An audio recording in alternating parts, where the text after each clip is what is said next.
everyone, and welcome to another episode of VHS Vault. I'm Hannah. As you can see, the Velma outfit won today, so today we're solving mysteries in VHS, I guess. How y'all doing? Hope you're having a good weekend so far. Baha and I had a really nice morning. Got to go out and get some, brunch. First time we've gotten to go out to eat together in a very long time. We have not had money to go out and eat, so it was very nice, for once in a very long while, to get to go out and have a little treat. I posted a picture of it to the Discord. Had a really nice little breakfast, so. Alright, we have all sorts of fun VHS to take a look at today. I have some stuff about time travel, wizards on the internet, and all sorts of other stuff. So yeah, we're just gonna look through all sorts of weird old memories of VHS past. How you doing, Just a Peach? Mr. Blast, what's up? Phoenix Leftist, thanks for a 3-stream streak. Captain Rachel, thank you also for a 3-stream streak. If anyone wants to support the stream, you can always do so by gifting subs or subscribing yourself.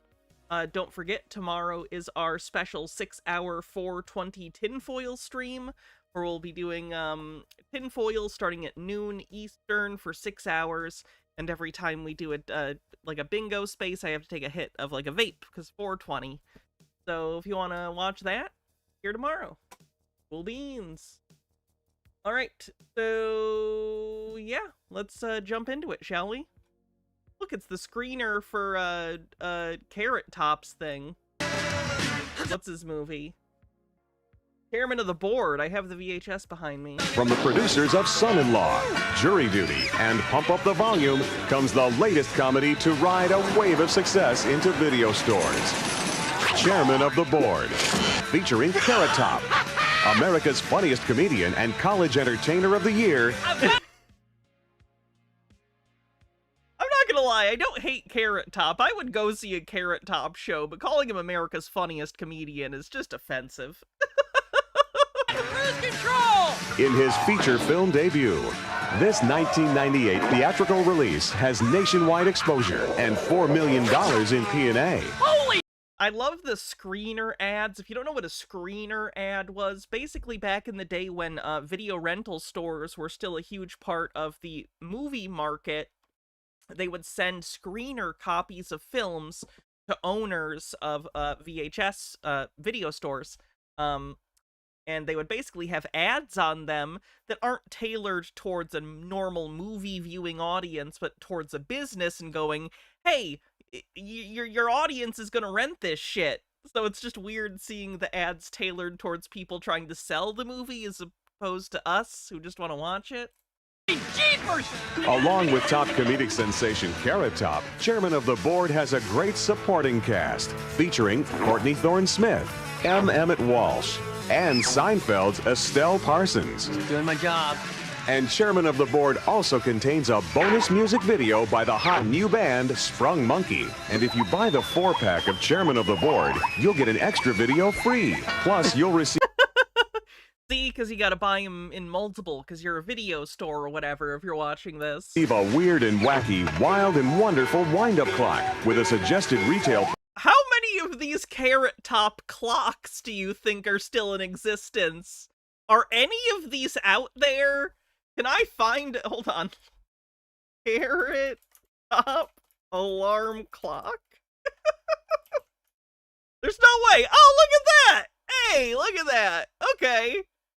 $90 on eBay. Does anyone want a novelty large Carrot Top alarm clock? That sounds like something. That sounds like a stupid kind of thing I would want and put on my shelf.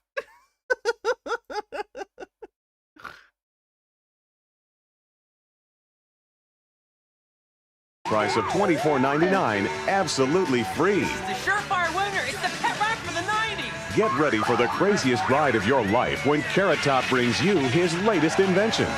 Chairman of the Board, exclusively from Trimark Home Video, rated PG-13. I don't think Trimark's around anymore.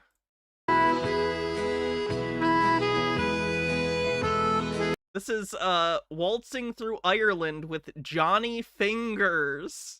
He's an accordion player named Johnny Fingers.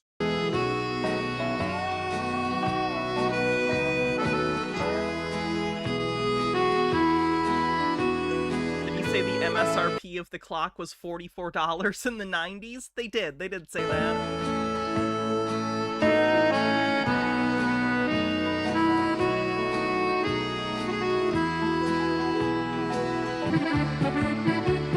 Look at him go!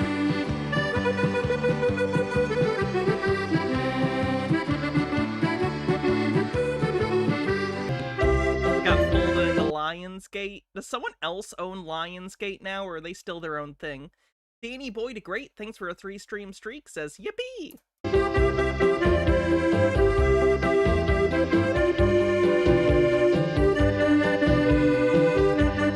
He's accordioning. He went to Ireland and he's accordioning Achy Breaky Heart.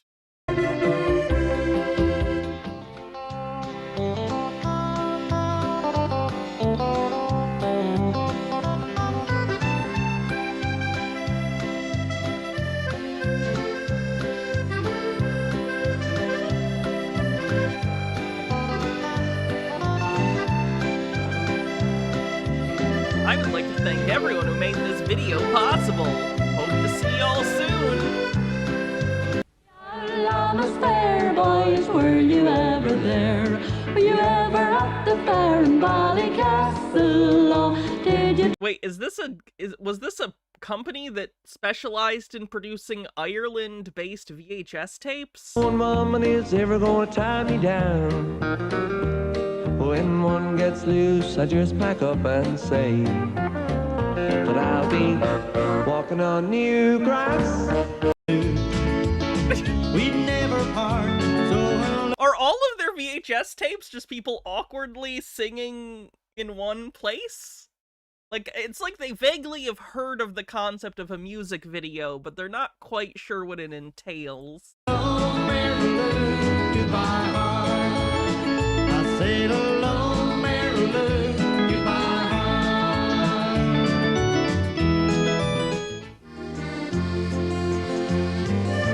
there you go. Maybe that's still their address. Maybe give them a call and you can get some of those VHS tapes if you want. That'd be good. This looked bonkers, whatever the fuck this is.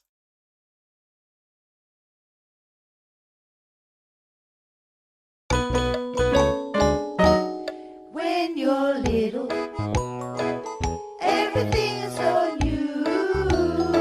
Your eyes will open with wonder at all the things you can do.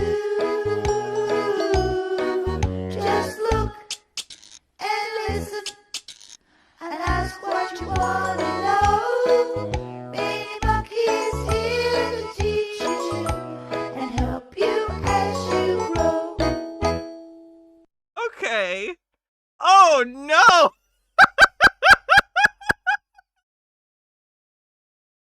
I really shouldn't have remade Eraserhead.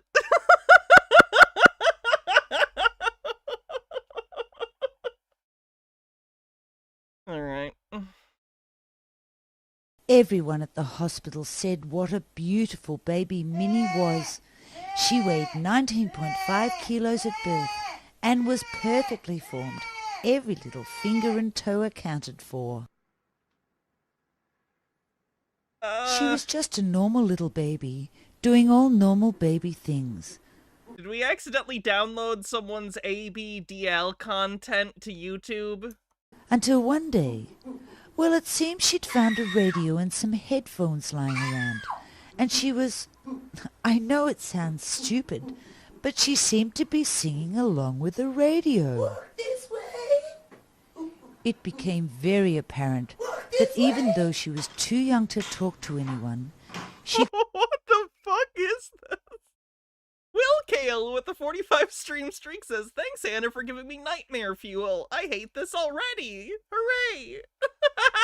could imitate even the most difficult words. Say it for Mummy one more time. Minnie, come back. Say it for Mummy. Super cat, come on. Super cat. Come on, Minnie, say it. Supercalifragilisticexpialidocious. You're a good girl. Very good, Minnie. You're a good little girl. She had also developed an ear for music, and anything she could find that even That Walk This Way by Run DMC? I mean, it could be Walk This Way by Aerosmith, but it's one of them. resembled an instrument, she learned to play. Why did they make around her mouth dark, by the way? Is it just supposed to look like, you know how chimps kind of have like a, you know, like they have more of like a puffed out, supposed to be that? Why'd they brown her mouth?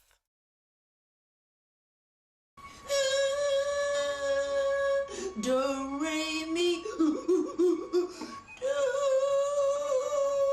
I'm pleased to announce that this video is 28 minutes long, by the way. I'm very pleased and excited to get to tell the audience this is an almost 30-minute video.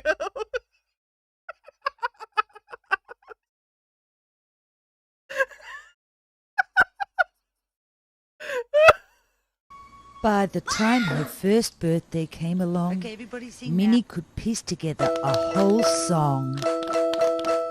Oh, we did a creepy 3D cake. I didn't know you could make a 3D cake creepy, but there it is. have some fun, light the candles one by one, make a wish, hip hip hooray, today is Minnie's birthday. Okay, big breath. Let's go blow, blow. Come on, blow. Minnie. Big breath. Come on. Harder.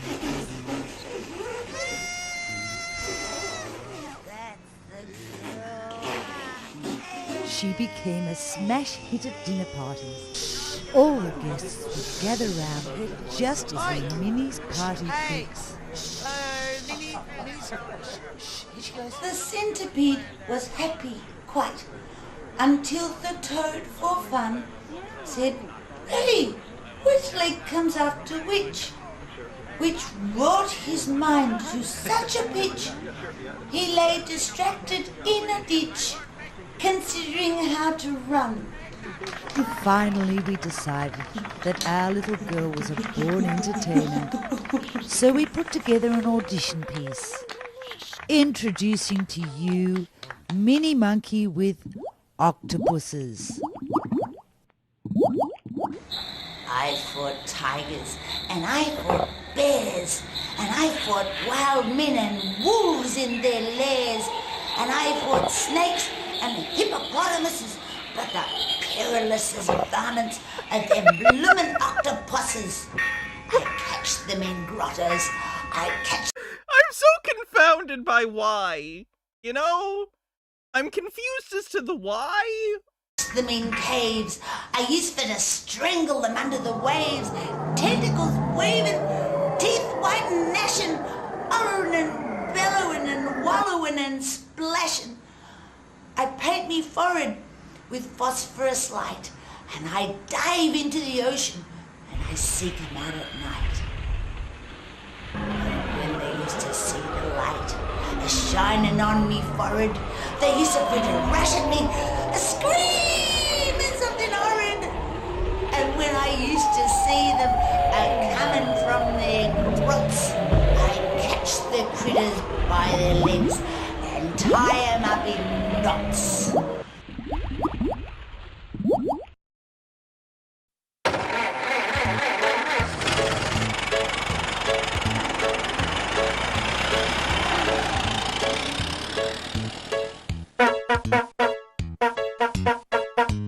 Cars hurt little children, cars hurt little kids.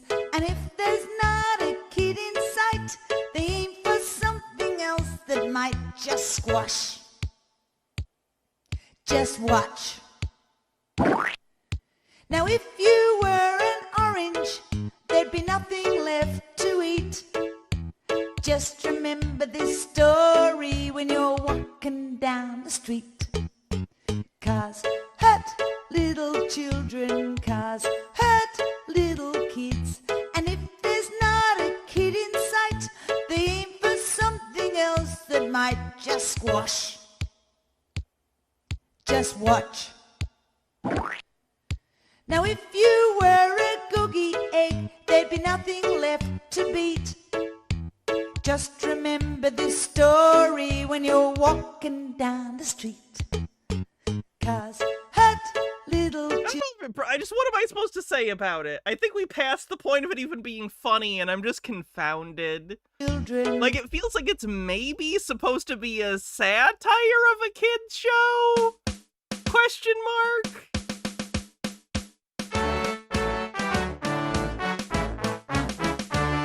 I've got so many friends, I'd like to say hello, but there's so many names, I'll teach you as I go. Your name starts with a letter, they go from A to Z, and what you get, what you get, what you get is the alphabet. A, awesome Asia. B, brave Beth. Okay, is there anything else before we move on? Go and buy a time, be cool but beware. Take care if you can't see a grown up and it says don't touch. Don't touch. Well, it's because they're grown ups and why they know so much. They say it 'cause we're little, get angry and they shout. Look out! It's like a YouTube parody. It's definitely from that era, but this was on VHS. This did get uploaded from like a VHS rip. It's just like one of the latest VHS rips because it's from the early 2000s. It feels like someone put a really early YouTube video on a VHS tape, basically. Although YouTube was 2005 and the date on this was 2004. So it's actually pre-YouTube, technically. So it's like the humor of that era of YouTube, but it's technically pre-YouTube. So it's like a weird, surreal thing. Anyway, we can move on. Where's the wizard thing? That was short, but kind of cute and funny. On the World Wide Web. After yelling himself hoarse in Christchurch's Cathedral Square for the past 23 years, he's made the move into cyberspace. John Selwood has more. Unlike the prophets of old, the wizard descended the mountain today carrying a tablet of polystyrene and riding a gondola. Alright, Phoenix, how are you? The world is ours! And the revelation for an unsuspecting world? www.wizard, a new website he says will amaze, amuse and confuse the masses. Wizard! With the help of a small band of dedicated computer whizzes, the wizard is planning world domination. I want the title Wizard It's a of the transitional fossil in the cringe record, yes. World Wide Web, and then I can monopolize all the best fun in the world in one site. It's a magical site offering articles, adventures and advice for a new millennium, like the hazards of casting spells at a rugby match. People, I'm not a maniac. I'm a creative genius. I miss when the internet was this, was people in wizard outfits spreading silliness and not a big propaganda network. Accompanied by a busload of apprentices, the wizard took his message to the people of Christchurch. Computer wizard! The atmosphere was somewhat surreal, preachers denouncing the wizard as a false prophet, while a bemused crowd and a rat called Whittle watched on. No, everyone else is weird. The wizard's actually quite sane. Normal or not, he's now on the World Wide Web, his priority on the new site, causing a stir and having some fun. And the stirring has certainly begun. John Selwood, One Network News. I'll vote for the wizard. What else we got?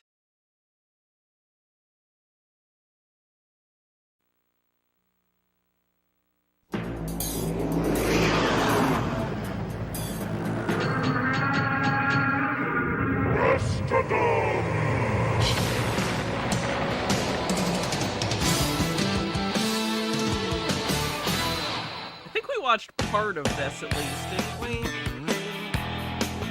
The Heaven's Gate website is still My up. name is Anna. There's still a couple Heaven's Gate members alive that stayed in specific to like tell people about shit. Wagner, and I'm 11 years old. My life so far has been pretty boring, but that all changed last Tuesday. That's when I met the Mastodons. Well, they look like elephants. That's what mastodons means, Colby. Mastodons were prehistoric elephants, but these mastodons have giant, muscular human bodies. They scared everyone when they first made contact.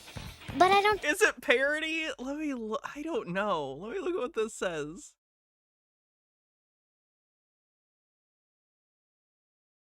It doesn't say. I know we've seen think they want to hurt anybody, Colby. Before. Where do you think they come from? Due north.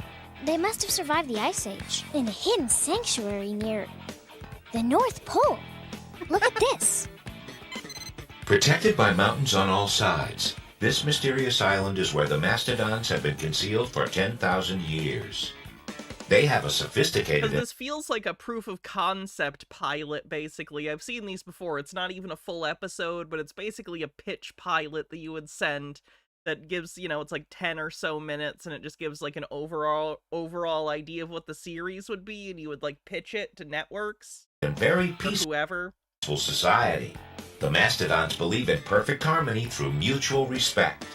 They strive for superior intellect and exceptional physiques. Wow, they got but big... are they jawsome? They'll never be as jawsome as the street sharks. Which, surprise chat, I have Street Sharks on Blu-ray. Brains, too. Quiet, Colby. The mastodons have selected their four most respected heroes to make the first contact with human beings. The fastest of the mastodons is known as Blazer. He can run a mile before you can say blinding speed. Blazer is mean and lean at 7 feet and 480 pounds, and he's been clocked at over 240 miles per hour. The winner of the Mastodons wrestling matches is named Tangler. Tangler stands 7'3" at 502 pounds. He is an expert in all martial arts, but believes that nonviolence and respect of others are the only true paths to happiness. Oh, so sorry. Most unfortunate. I apologize for any embarrassment this may cause you. Oh, don't do that, boys. Don't do that. Don't do that, man. The boxing title. Tina, thank you for the thanks for the raid. Welcome, Raiders. I'm Hannah. Today we're doing a VHS Vault stream. We're watching weird and forgotten VHS content ripped from tapes and uploaded online. How's it going? Right now we're watching a very weird pilot or some sort of action TV series. If you haven't already, check out Tina 2 here on Twitch. Goes to a mastodon called Crusher. At 555 pounds, Crusher is rock solid and ready for action. And Crusher wins! I'm afraid he didn't realize the gravity of this match. And finally, there is their leader, Musclehead.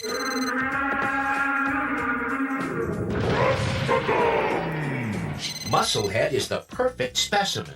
He's 8 foot even and 597 pounds of pure muscle. But Musclehead's favorite exercise is thinking, which accounts for his unusually high IQ. I wonder how they got to be so powerful, Colby. Yeah, boy, those dudes are pumped. Whoa, whoa, whoa! Colby, what have you done? The answer to your question is milk. What question? Milk gives the mastodons lots of the vitamins and minerals they need to build their body. Oh no, did the dairy lobby get to the mastodons too?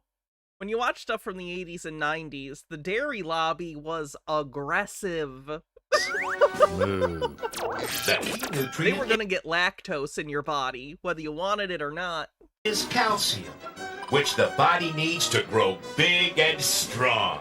Calcium helps build strong teeth and bones. And in the cases of mastodons, it builds strong tusks too. Children and young mastodons need milk because their bones are still growing, and adults need milk to make sure their bones stay strong. That's why you should have at least 3 or 4 servings of milk products every day. That means a 3 or 4 servings. Couple of glasses of milk and some 2 glasses of milk every day. We want you going we want a family of 4 to go through a gallon of milk a day. Jesus. yogurt, and maybe a couple of slices of cheese. Fuck, we're just meat machines meant to consume dairy products. Consume your dairy, surf. Eat your fucking cheese, cheese slut. Cheese? Oh, I love cheese! To get all the Get it? Because he's a mouse, and mice like that, stereotypically. calcium in 1 cup of milk, or 2 slices. I don't know if you know this, mice rarely get cheese in the wild, as cheese does not naturally occur. Of cheese, you'd have to eat 97 hot dogs, or 43 bananas, or 300 cups of popcorn, if you prefer. Milk is very versatile. It's great on cereal in the morning, with a sandwich in the afternoon, and as a cup of hot chocolate at night. And cheese is the only way to top a hamburger, or a pizza, or nachos, or almost anything. Sounds cheese-o-licious. That explains it. The Mastodons are into exercise and nutrition. I didn't know that milk and cheese were so important. Well, I could have told you that. Whoops. I think the point is that you need both good nutrition and exercise. Colby, you need to work out. You can't make me. I'd rather die. Internet alert. Internet alert. A fire has broken out at the old paper mill. The fire could spread to Wilson Junior High School. Wilson Junior High? That's my school. Come on, Colby, let's go see. Maybe you don't. Maybe the firefighters have this handled and you and your horrifying paws face don't need to be near the fire, even a little bit, to solve it. The fire's out of control, Colby. It looks like it's gonna spread to the school. And look, there are a couple of boys trapped by the fire on that crane. Oh no, they're gonna get toasted.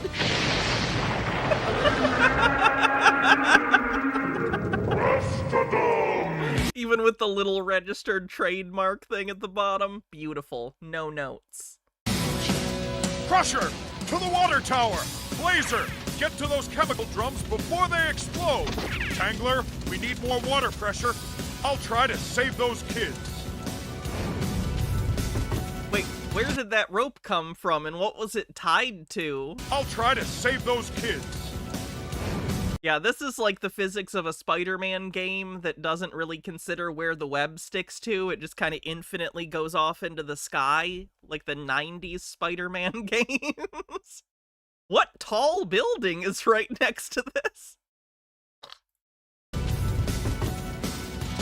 Oh yeah, he's got boxing gloves, so he's like real tough and does the punches. Just call me the Rainmaker.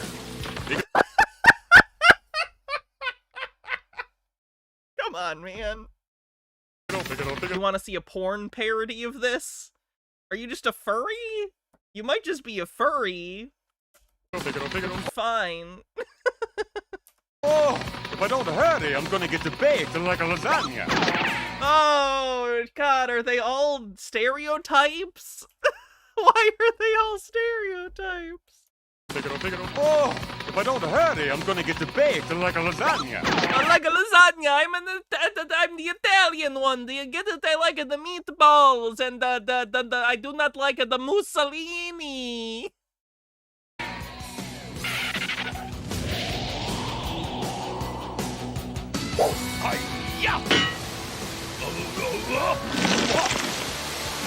Water pressure much better now. Hang on, kids. I'll have you off the hot spot in a second. Now let go. You saved my school. I knew you were good guys. My name is Anna, and I'd like to be your friend. You're not frightened of us? Not at all. Me neither. I want to learn more about you guys. Here, take this disc and you'll learn more. Now we must go. All humans aren't as friendly as you. But where are you going? How can I I gotta find read you? that because it's funny. Sundry Clown Car says, I like the meatballs. I only take my milk in the form of the cheese on the top of the lasagna. Play the disc, Anna. Play the disc. Ominous disc. They said to play the disc. So let's see what's on it, Colby.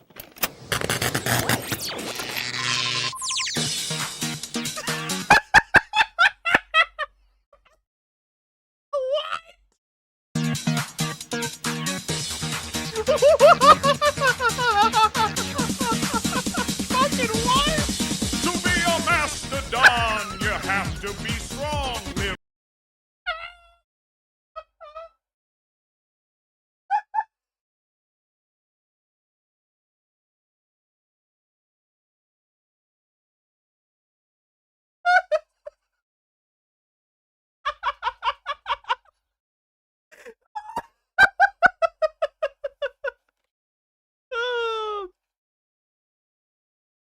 Sec.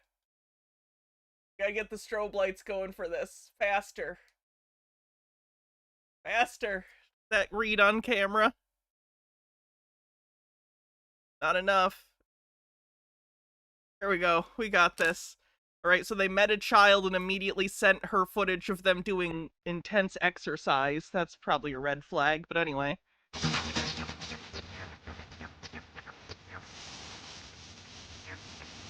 To be a mastodon, you have to be strong. Live right, eat right. Gotta pump to this song.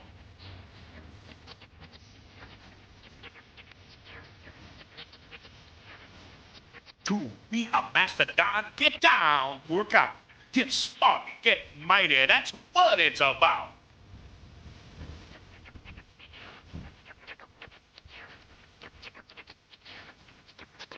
Gotta jump like Jack and stretch it on out. Count 1 and 2, let me hear you shout. Hey, come on, don't stop. Feel those muscles grow. Count 1 and 2. That's all. Here we go.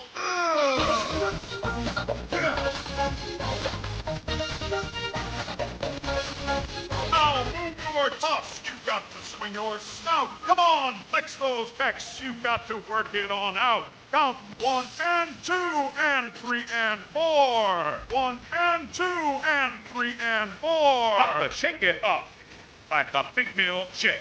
Got to mix it all up. It's a mastodon way. Count 1 and 2. It's the mastodon's way. Count 3 and 4. No time for a break now. Don't give up, cause we're not to the end. Hydrate. It's the mastodon's way. Let's do it again.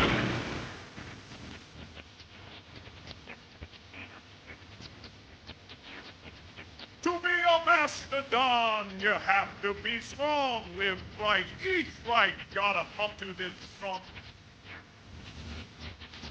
In the video they made, don't worry about it. To be a mastodon, get down, work out, get smart, get mighty. That's what it's about.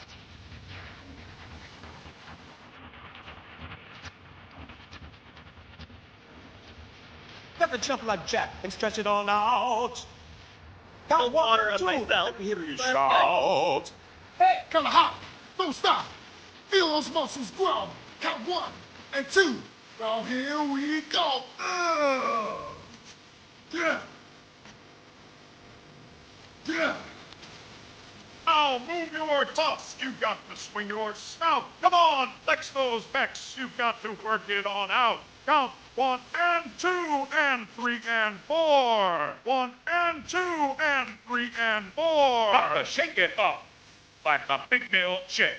Got to mix it all up. It's a mastodon way. Count 1 and 2. It's the mastodon way. Count 3 and 4. No time for a break. Now pump it up.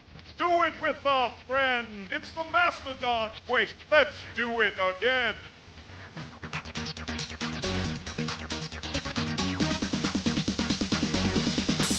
Now crank it up. It's almost the end. It's the mastodon way. If you do it, you win. It's the mastodon quick.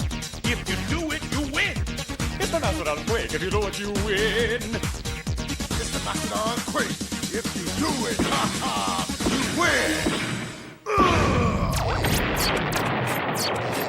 Whew, that was a workout. Oh, she got sucked into it. Let's see, they explained it. There you go.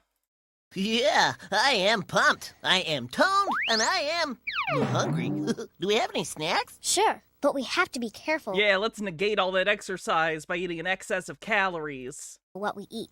Remember, good nutrition? How about a nice cheese snack? Yeah, when I do a bunch of exercise, I want some nice heavy cheese. Since when do you know about nutrition? Since you ran the Mastodon program. Cheese is one of the best ways to get your dairy foods every day. Wow. According to the daily This food... is just propaganda. This is just propaganda to get you to eat cheese. I didn't need anthropomorphic sexy men in order to fucking get me to eat cheese. I'll have you know that much. pyramid. You should eat the right amount from each of these groups for a healthy diet. The milk group includes milk, yogurt, and cheese. Of course, cheese is delicious by itself. You can say that again.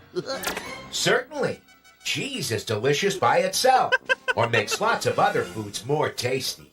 The Mastodon Tangler especially loves cheese, because it's a yummy way to get the calcium, protein, and riboflavin your body needs.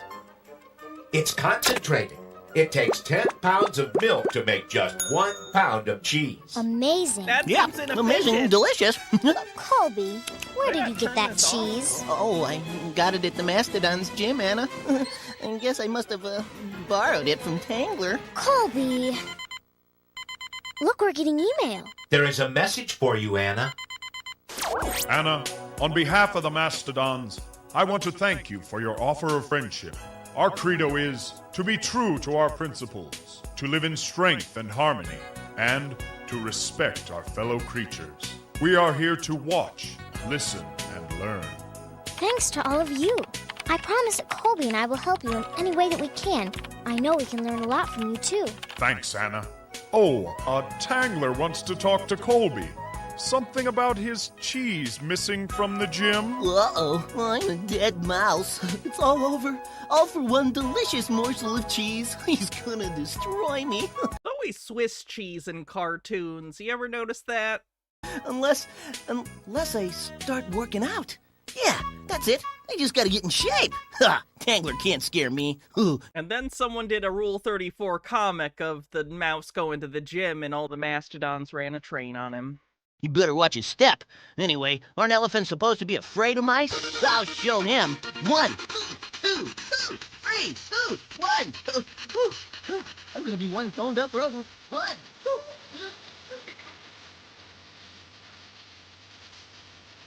I don't know why that was just literally a piece of dairy propaganda. That's pretty incredible. Good stuff.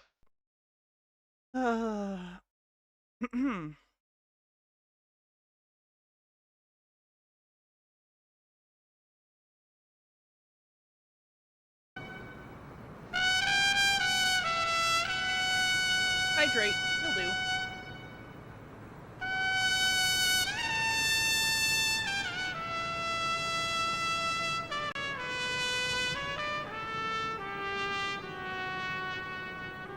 Hydrate with milk? I don't have any milk. At best, I have oat milk. Densetsu says, now I gotta check E621 for that, Hannah. I don't know what those series of letters and numbers mean.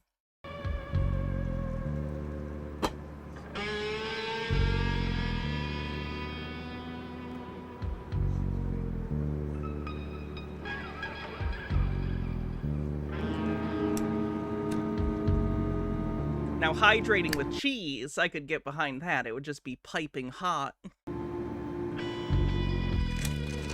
you very much. You have a good night now. Yeah. How do you milk an oat? Lovingly.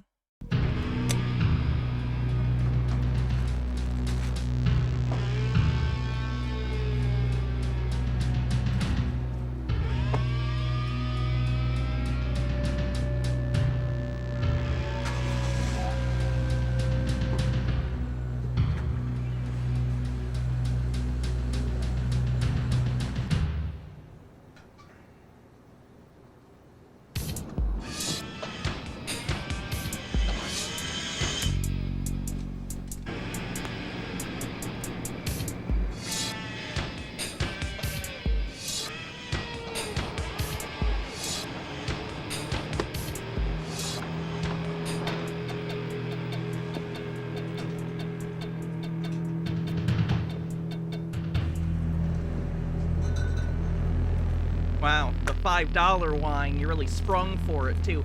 Oh, and you're gonna steal it. Okay, this is what I don't get. if you're gonna steal the wine, if you're gonna do a robbery at gunpoint, why don't you get better alcohol than the $5 wine? Like, you shouldn't do armed robbery. I don't think you should, but if you're gonna do it, treat yourself. What are you doing?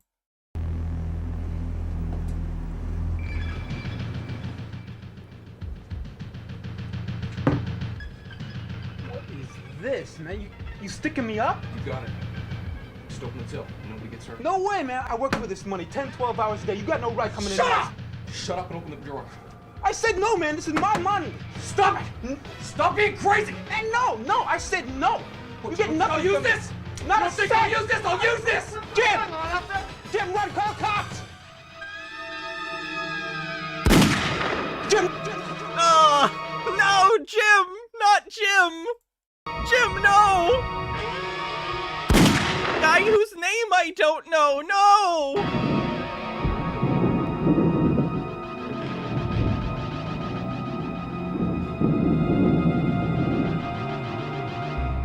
Green guy with a $3 tip says, Hannah, it's hot today, so I took out my shorts and put them on, and they were tight around the waist. I thought to myself, should have went with the 90s cut. Marcel knows all about that.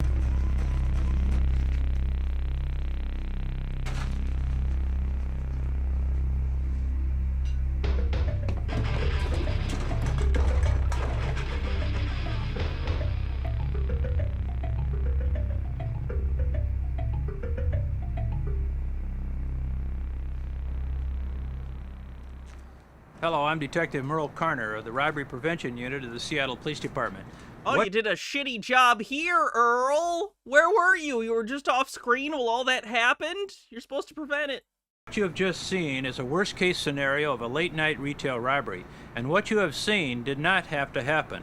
To comply with the safety codes of the state of Washington, each retailer must have in place a formal accident prevention program, and part of that program deals with the Late-Night Workers' Crime Protection Code. This code provides employees with the knowledge and skills needed to prevent or defuse violent situations like the one you've just seen. Your personal safety and the safety of your co-workers and customers might someday depend on how carefully you listen to what we're talking about here. The first thing we need to discuss are the steps you can take before you are victimized to help prevent violence or a robbery. Let's start with the appearance of the store. Fortunately, stores that are attractive to customers are usually unattractive to robbers. Remove clutter and signage that block windows. Give your establishment a fishbowl appearance with the cash registers in plain view through the windows so you can see out and passers-by and police patrols can see in. And keep the front of the store free of merchandise displays a robber could hide behind. Keep the store and parking lot brightly lit, replacing burned-out bulbs or fixtures immediately. Keep the shelves well stocked and the premises neat and clean, with the aisles free of clutter or boxes. Familiarize yourself with possible hiding places outside the store, such as phone booths and dark corners. Take note of possible escape routes from the store. When you're working at night, if there are no customers in the store, get away from the sales counter and busy yourself by dusting, sweeping, or stocking shelves. A robbery is much more difficult if the victim is away from the till. Is it? This just feels like they're trying to get you to do busy work under the guise of saving your life. You know what would happen? You'd go to the register and give me the money. Or they'll go to the register with, for instance, a bottle of $5 wine and wait for you to come to the register to check them out, and then they'll do it? Doesn't make any sense. You think someone's gonna come into like a 7-Eleven to rob it and then go, they're not at the counter. Damn. I'll have to go to a different store. Like, I don't think that's the case. When customers enter the store, make eye contact and greet them in a friendly manner. Ask them if they need your help finding anything. Customers appreciate this. Robbers don't. I'm a customer and I don't appreciate this. Leave me alone. Don't talk to me. Don't look at me. I'm here to get stuff. I will take it to the counter. You will tell me how much it is. I will tap my card. I will leave.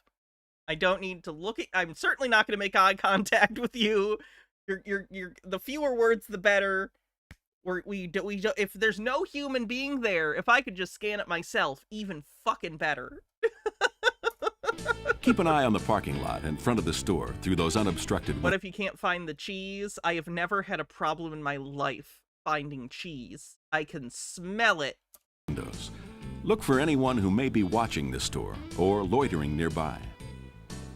If the phone booth in your lot invites loitering, you might want to ask the phone company to remove it. What the fuck? Everyone hanging around the phone booth? This has got to be some arcane 90s shit that I don't get. Why would people be hanging around a phone? Is it a drug dealer thing? Like, I'm genuinely trying to, in my head, go, why would people hang around a payphone? Are they waiting for a call? Like, to get free long-distance calls? What are they doing? What are they doing? Keep a pair of binoculars within easy reach, preset to focus on a license plate in the lot. Use those binoculars. Be a real nosy motherfucker. Look paranoid constantly. And jot down the license number of any suspicious vehicle. Police and emergency numbers should be posted by the phone, along with the address of the store. In a moment of crisis, it's sometimes hard to remember these things. In any suspicious situation, don't hesitate to call 911. Describe the situation and ask for a police car to patrol the area. A large mirror. Hello, 911. What's the nature of your emergency? There's suspicious people in my parking lot. Okay, what are they doing? They're suspicious. Mounted to show what is going on in the back of the store, provides an excellent way to keep an eye on all corners of the premises. Statistics prove that the biggest deterrent of late-night robberies is keeping a minimal amount of available cash on the premises and posting that fact in a prominent place. Signs like this should be posted both on the door and near the cash register. A maximum of $50 in fives, ones, and change is adequate for normal operations in most establishments. The fact that the safe has limited access should also be posted. As $10 and larger bills are received, use a time-locked drop box or comparable limited access safe for them. And explain why you're doing so in the presence of the customers who negotiate those bills with you. Word gets around. After dark, use only one cash register. Empty registers should be left open with their cash drawers tilted upward. And above all, don't keep any weapons or firearms on the premises. Statistics show over and over again that your chances of avoiding violence during a robbery are much better if you do nothing to escalate the conflict. All these precautions greatly decrease the likelihood that your store will become a target for a late-night robbery. Nevertheless, as we've seen, robberies still do happen. Let's see how careful preparation could have prevented the violence we witnessed earlier.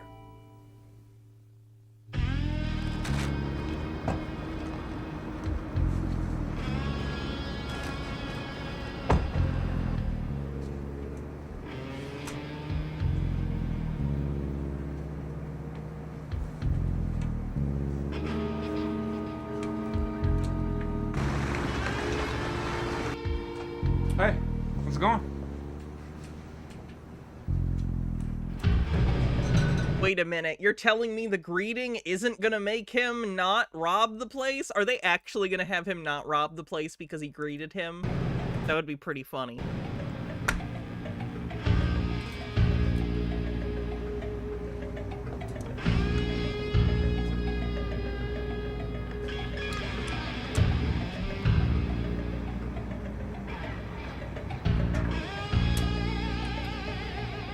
Don't move.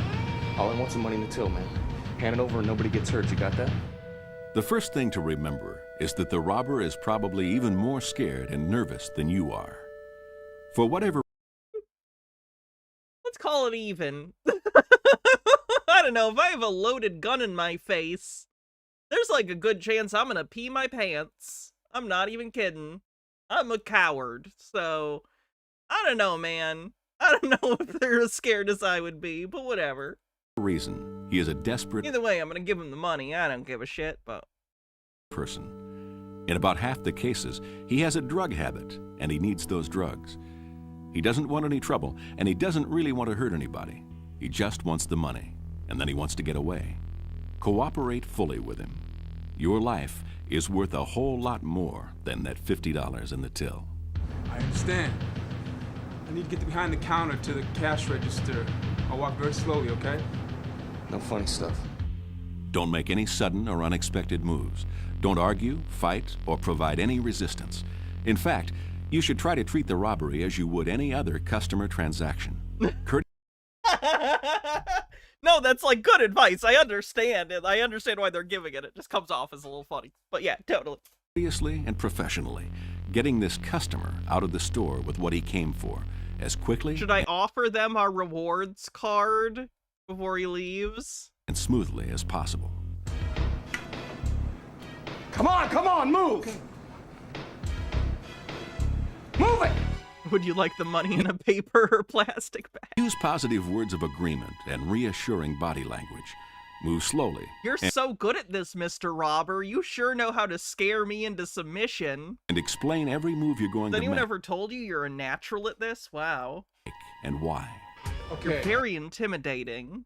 I'll give you everything in the drawer. I just need to open it, okay? It's gonna make a ringing noise when I hit this key, okay? Let the robber know in advance of any surprises.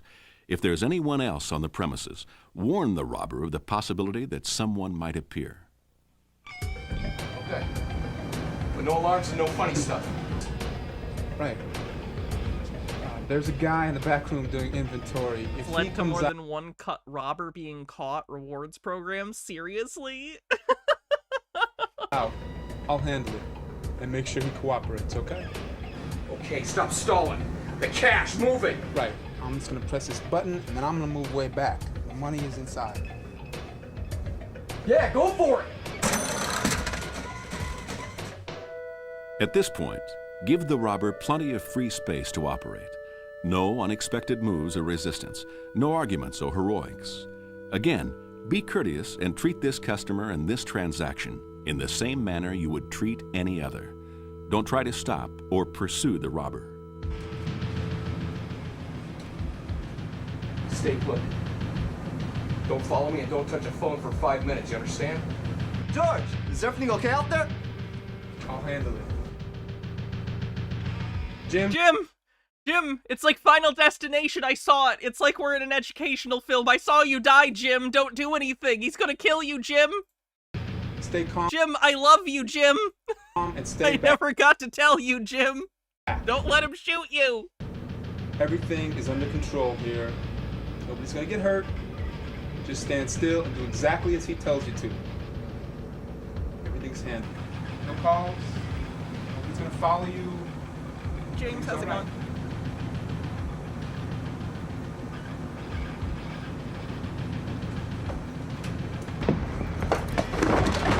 Did it. We saved Jim. It was worth it. Once you're sure the robber is gone, lock the door. Jim is 3 days from retirement, and he just got out of the Stockroom Academy. All right? Yeah. Jim, we're gonna be like Fonzie, and what's Fonzie like? Cool. Lock the door.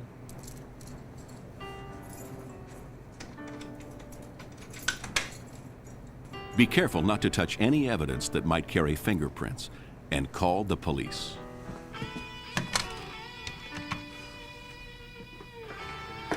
Yeah, this is George Herrera calling from the Deli Mart over 1219 Riverside Boulevard.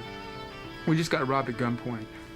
Stay on the line. Give the police all the particulars about who you are, where you are, and what the robber looked like. No, we're okay. Yeah, we locked the door. A Caucasian male, maybe 6'1", late 20s, close crop, dark hair,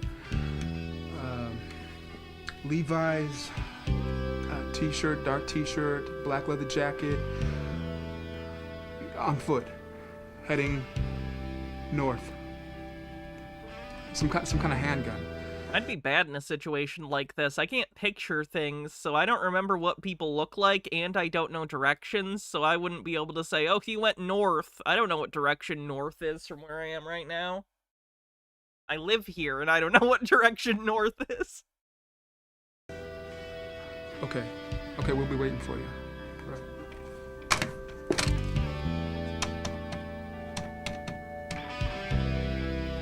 Ed, yeah, I got some bad news for you. We just got robbed out here. After contacting the authorities, call the manager or owner of your store and explain that there's been a robbery. I called the police. They'll be here. The police will want to know every detail you can remember about your assailant.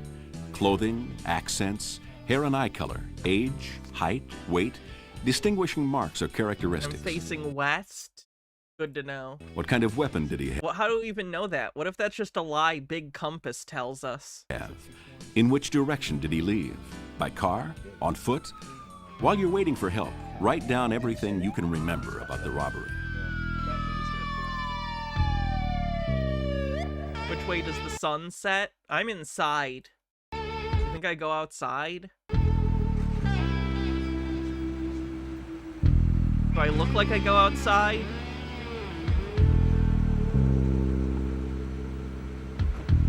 I have the skin tone of Uncle Fester.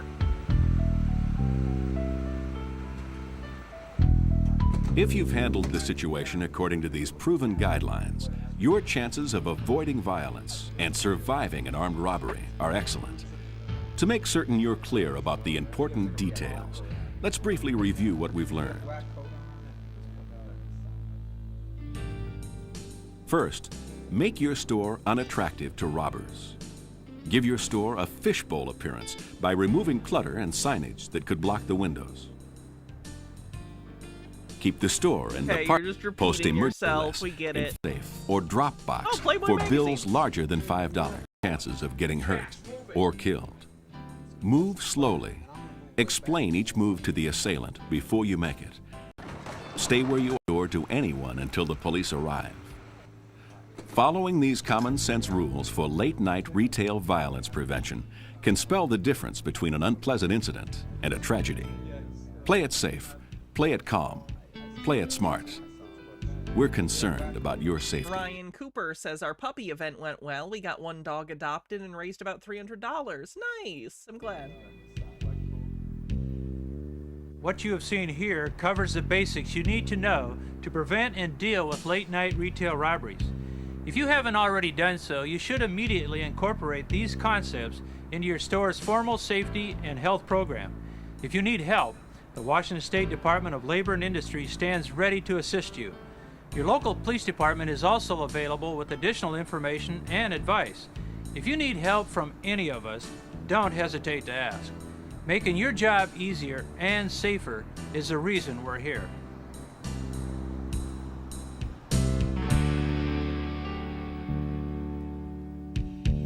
That's good to know. What else we got? Oh, let's do this. I don't know if anyone remembers this show. This is a show where it seems like most of the episodes are not available anywhere. Some of them are on YouTube, like this one. This is the first episode, but it seems like a lot of the episodes of this show are lost, or at least not publicly available. It's a show called Mentors from the 90s. It was a show where a kid accidentally invented a time machine, but he can't travel anywhere. Basically, he can pull historical figures out of the past and, you know, his morals of the week with it. So this is the first episode. I used to love this show, so let's check it out. We already finished Scorch. I've told you guys, there's no more Scorched. We watched every episode that's available. Canceled. There's 3 more episodes that were filmed, but they were never released, so I don't have them. Make more episodes? I don't have the ability to do that.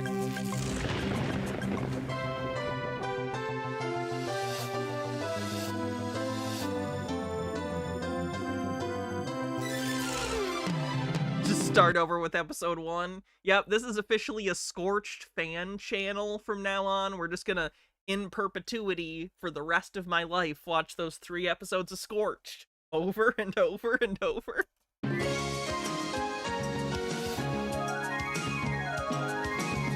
Was this a Canadian show? This feels like the kind of show that would have been fucking Canadian. A lot of 90s kids TV came out of Canada.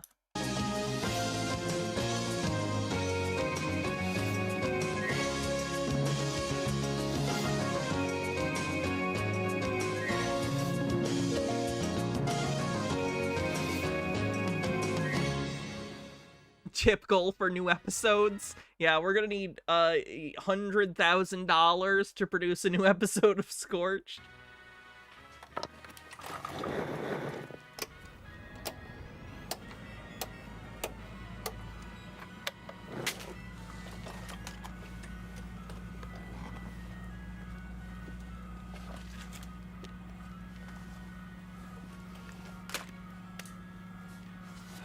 It is Canadian. I knew it. I called that shit. Loading music run. Copyright Oliver Tates. Soon to be a household word. Yeah, so this kid basically invented, has anyone seen The Invisible Ray? At the beginning of the movie The Invisible Ray, they basically are able to, using light that traveled away from the Earth a long time ago, see any event in history. That's what he invented. He invented the device from the beginning of The Invisible Ray. That is not the titular Invisible Ray, I should point out. It's a separate sci-fi thing. Come on, baby, work. 1, 9, 4, 5. Confirmed.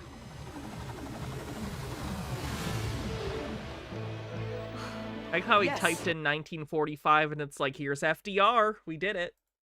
We have the technology. Specify location.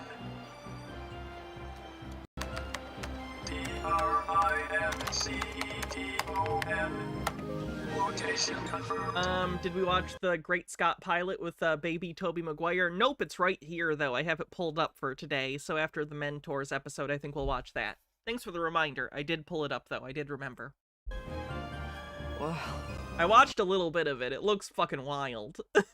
So thank you for that. Oliver? Oh, great. Oliver! There were no other historical figures in 1945? Well, I know one fewer in 1945.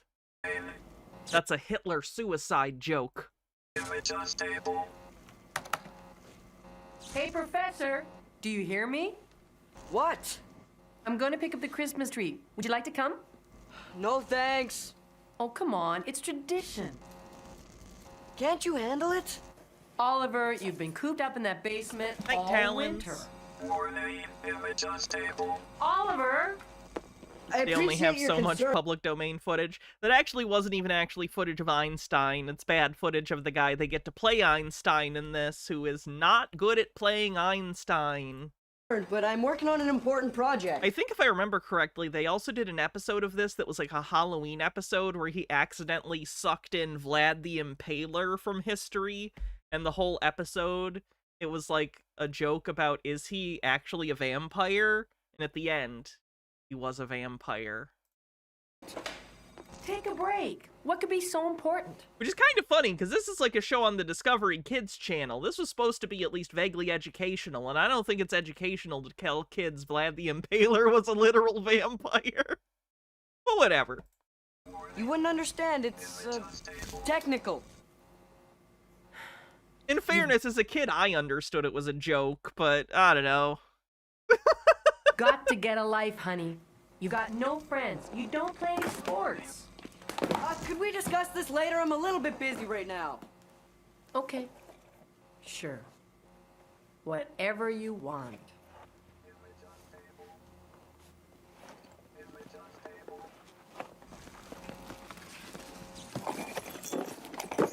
I can hear you jingling. Nice try, you're jingling. Okay. Okay, I'm going. They had a vampire and Satan on Quantum Leap. I remember the vampire. By Satan, are you talking about the evil Leaper and who she's working for? Because that, I could see. Do me a favor, will you? What? Fold the laundry. Yeah. Right after I perfect cold fusion. Didn't Discovery also help peddle conspiracy theories? I think you're thinking of the History Channel. It's possible the Discovery Channel has done that, but I don't think they've done it to the degree the History Channel has. But I'm sure that they stooped real low. As cable has continued to die, the quality of, like, all of those networks went to shit. And Merry Christmas to you.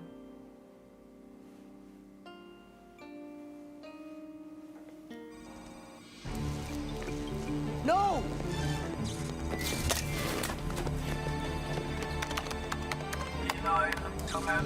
Wow, he was writing like a line of code every time he hit one key. That's very impressive.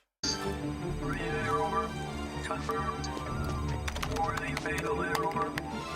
Error. Re-enter. Please. Read error. Warning fatal error. Warning, warning, warning, warning, warning, warning, warning, warning,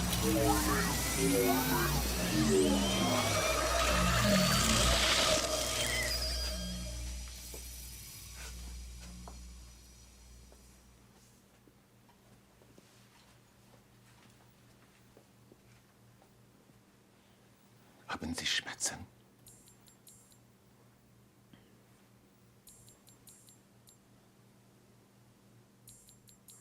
What? Are you hurt? Who are you? What are you doing here? I was about to ask you the same thing. My name is Einstein. Albert Einstein. Oh no. Oh, that's like, it's like a Halloween costume.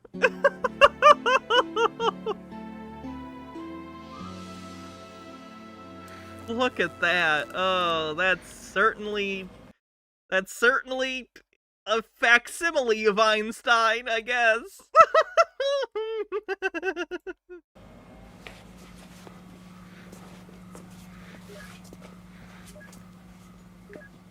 Where am I? I would agree, Lucas. He does look more like Mark Twain. That's the correct year? I knew it. I knew it would be possible someday. What are these devices? Computers. Yes, of course. They have one at Harvard. The Mark I, they call it. The Mark I was the first computer. Yeah. It has 760,000 separate parts. That's the first electronic computer? Because the difference engine existed. And then the... after that, during World War II... what was the name of the machine that was created by, Turing, Alan Turing? I forget the name of his...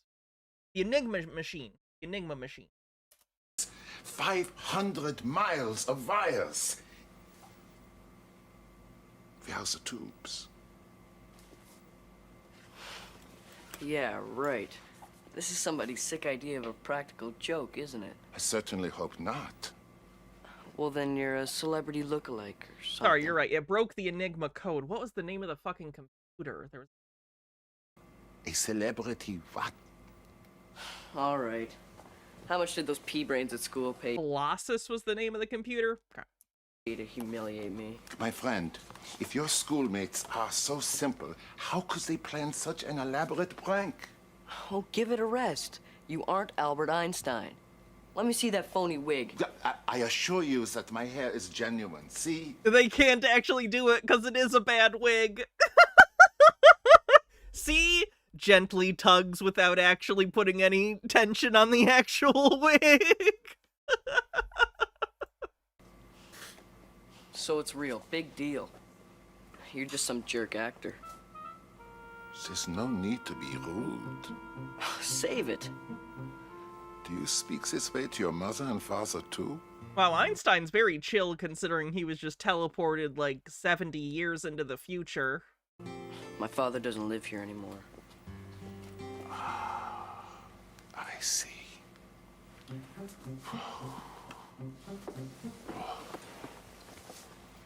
Are you okay? It seems the journey here was... I'm a bit dehydrated. Here, it's grape juice. When was the juice box invented? They're acting like he wouldn't know what a juice box is. That feels like a thing that would have existed when he was alive. When were juice boxes invented? Maybe I'm wrong. Okay, 19... no, okay, I'm wrong. That was after this. Okay. Yeah, maybe he wouldn't know what the fuck a juice box is. Okay.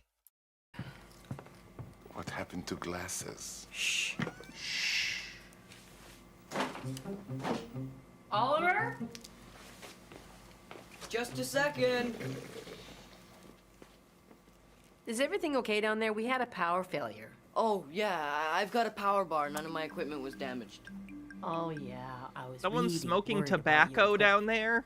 I smell pipe tobacco. Oliver, do I smell pot?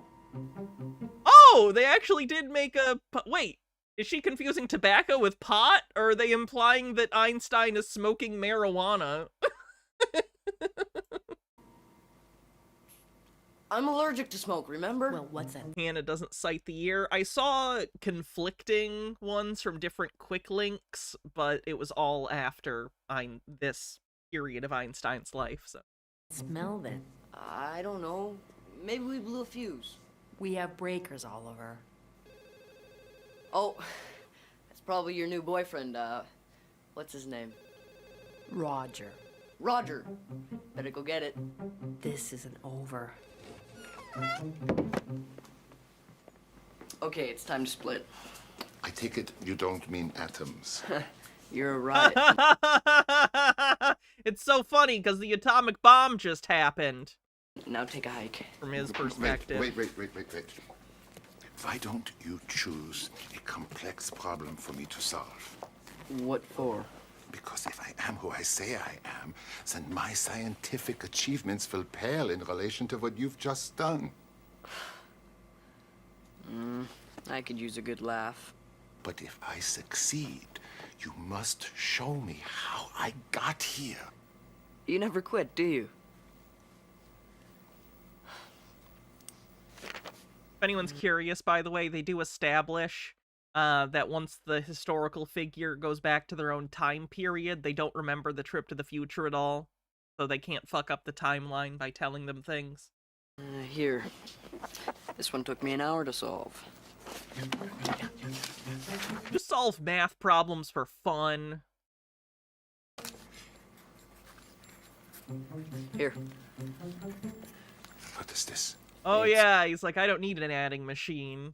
Calculator. An adding machine. Here, keep it. This isn't just an adding machine. I mean, do you know what you can do with this? Nothing I haven't already done without it.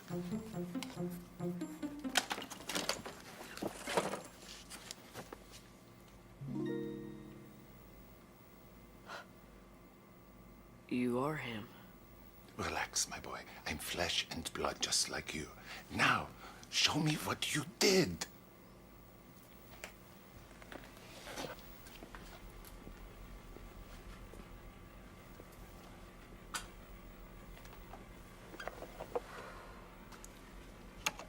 Diagnostics complete.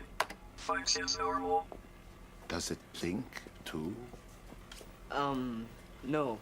Its voice is synthesized, based on phonetics. Not much for companies, then. Loading music run. Copyright. Oliver Takes.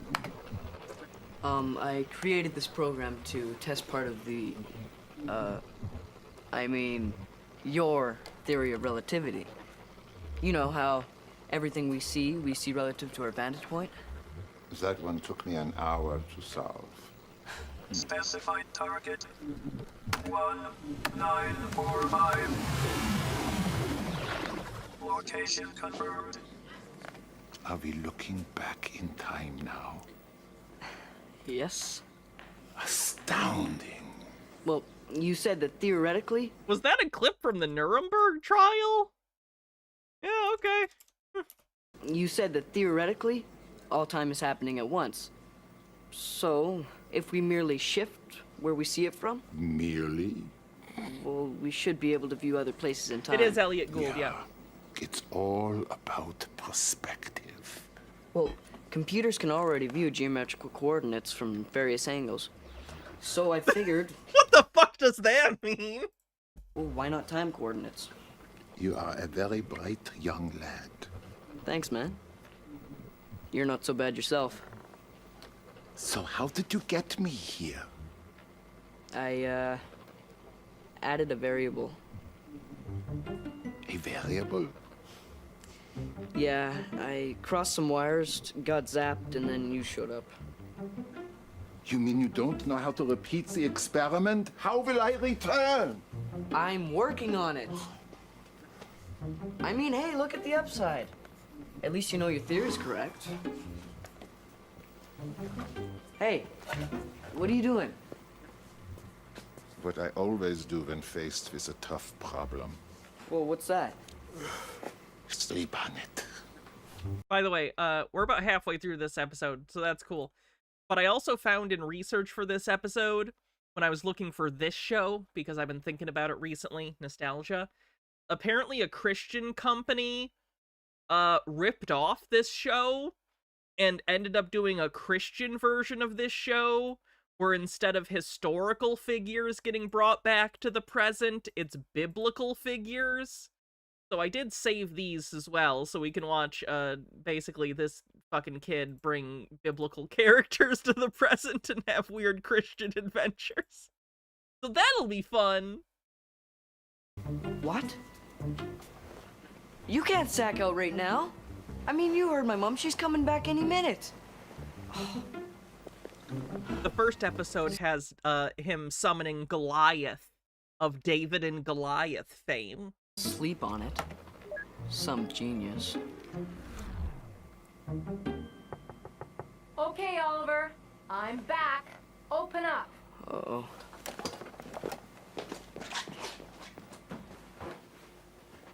Listen, no more games, okay? Let me in. Hey, you, Professor. I don't know who played Goliath, actually. You don't speak German, Oliver. Shh. It's not like you to harbor foreign nationals in the basement, Oliver. I told you, there's no one down here but me. Oh, come on. Unlock the door. No! Suit yourself. I'm coming down. No, stay out!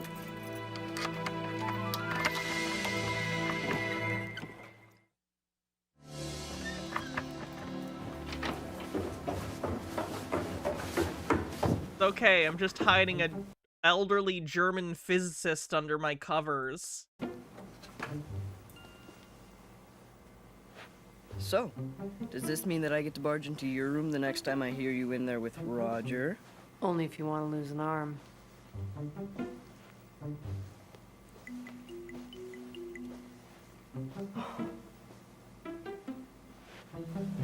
Satisfied? What are you doing in bed so early? I'm tired. And what's with all the comforters? Are you sick? Oh, no, it's just a little drafty down here, that's all. I don't feel a draft. Hats off, Ashley. What do you want me to wear for the hats off? You're hot. Are you sweating? No! Oliver, what is the matter with you? You're scaring me. I told you. I'm just tired. My I'll be favorite fine. one. Oh, probably witch hat. And listen, I wear it a lot. whatever it It's is, my can favorite we one. talk about it?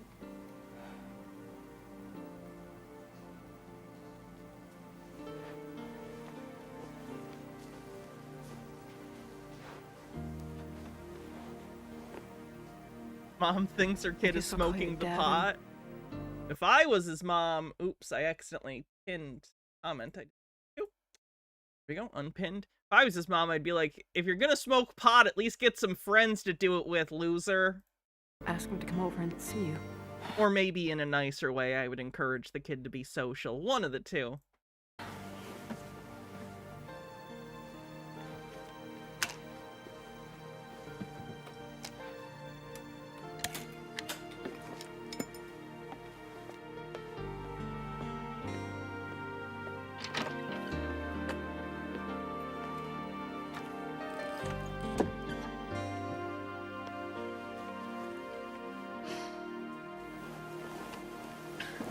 I should have smothered you when I had the chance. You almost did with that feather pillow. That's why I sneezed. Ow. Why don't you open a light? Because she'll see it through the laundry chute. Do something with this, will you?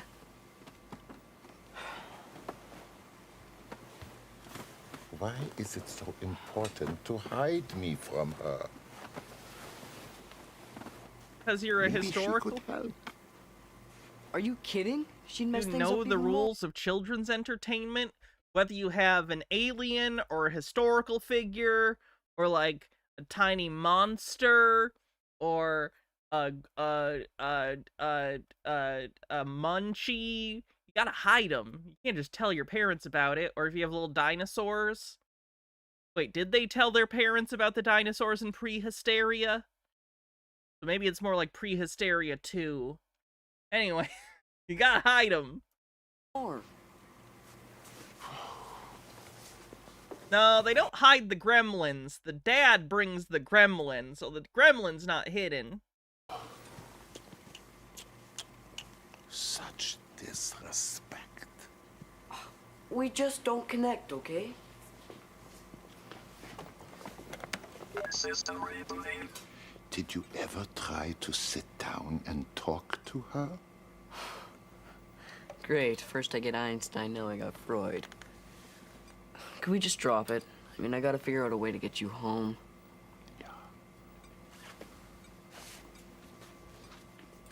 Yeah, I still have that saved, MH Dark Beast. I know we gotta watch in that. every young person's life, there is an age when one's parents can do nothing right. Nothing, right? She's a screw-up. Well, first she can't hang on to my dad, and now she drops everything to take phone calls from jerks. I very much understand that the point of this is that the kid is being too hard on the mom and is blaming her for things that are much more complicated than the kid understands. I totally understand that. Harsh, though. She's weak. Holy You're fuck. not being very fair. Divorce is never a one-sided matter. How would you know? You were married. Yeah. To his cousin. Twice. I was divorced from my first wife. You, Mr. Nobel Prize. Divorced? Nobody's perfect.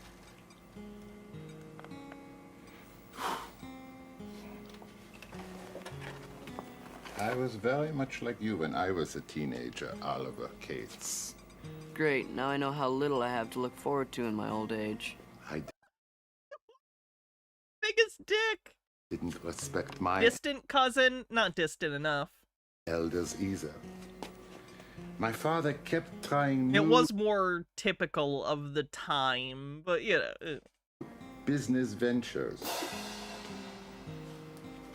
None of them were very successful. We kept moving around a lot.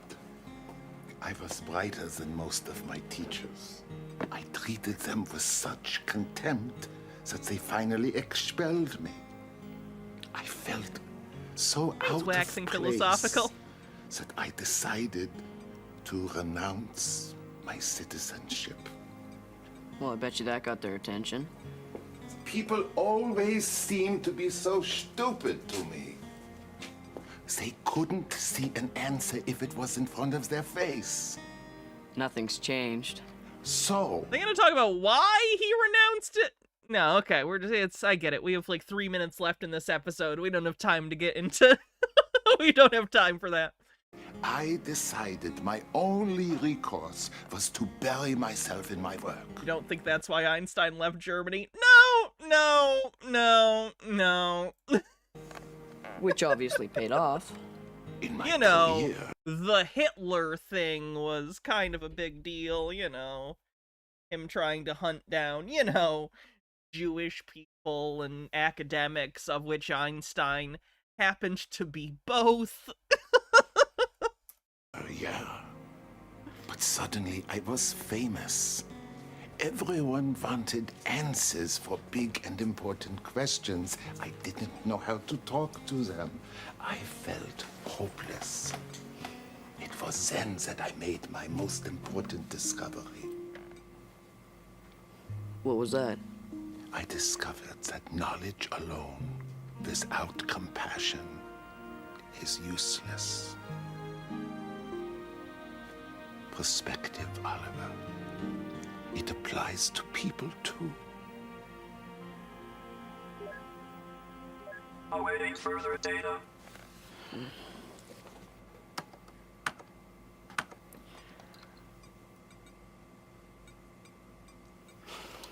Look, I can't really focus on this stuff right now. I need a nap. Of course. If you don't mind the light, I'm going to stay up for a while. He's gonna fix it, I assume. Loading music run. Copyright Oliver Takes.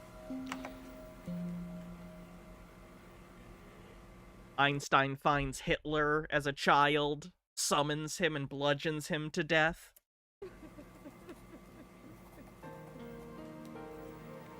Do you hear something?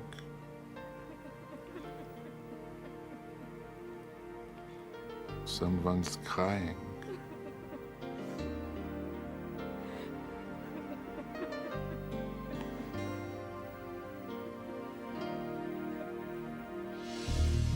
If he weren't a pacifist, I think even pacifists need to give a pass to Hitler, you know? At least that'd be me. I'm pretty pacifist. I don't want to do any physical harm to anyone. If I get time traveled and baby Hitler, I just think we all have a deontological moral responsibility to brutally murder baby Hitler if we're in that scenario. That's so wrong.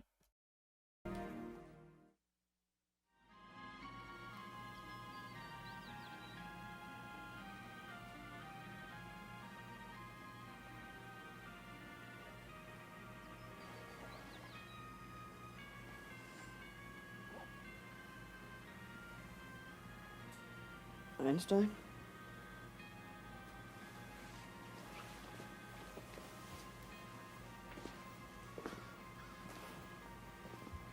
Oh, what a nightmare.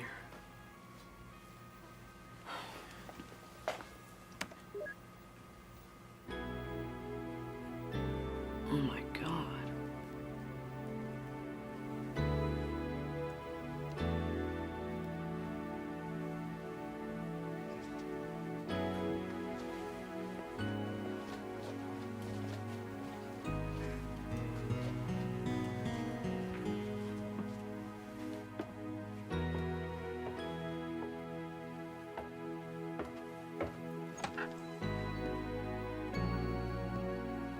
Mom?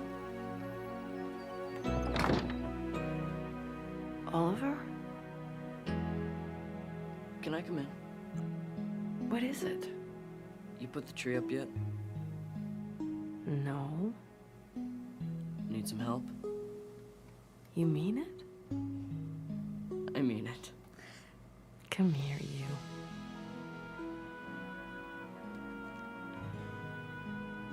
Why the sudden change of heart? It's not a change of heart, really. It's more like a stroke of genius. Hey. I loved this show as a kid, but that was not a particularly strong first episode. They didn't even really... I get that it's implied, you know, that, like, Einstein fixed it and went back to whatever time, but... That was the pilot. By the time they actually went to series, he was noticeably older, by the way. This is episode 2. Who was the historical figure in episode 2? We are going to watch the Tobey Maguire thing, but I am curious who the historical figure in episode 2 was, because I don't recall. Who the fuck is that? Off the top of my head, I don't recognize. Oh,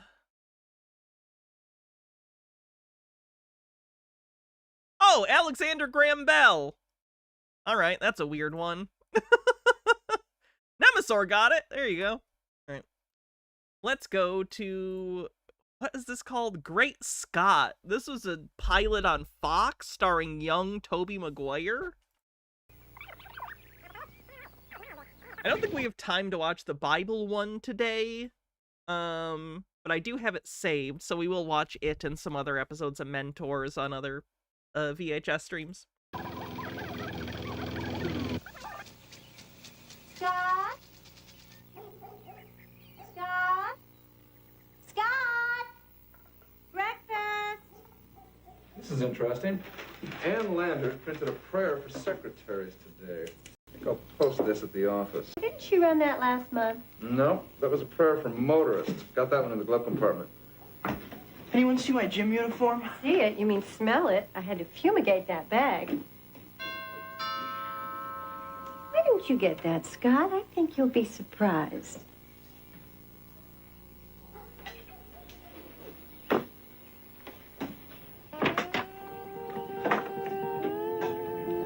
Hi, Scott. Carolyn Cole?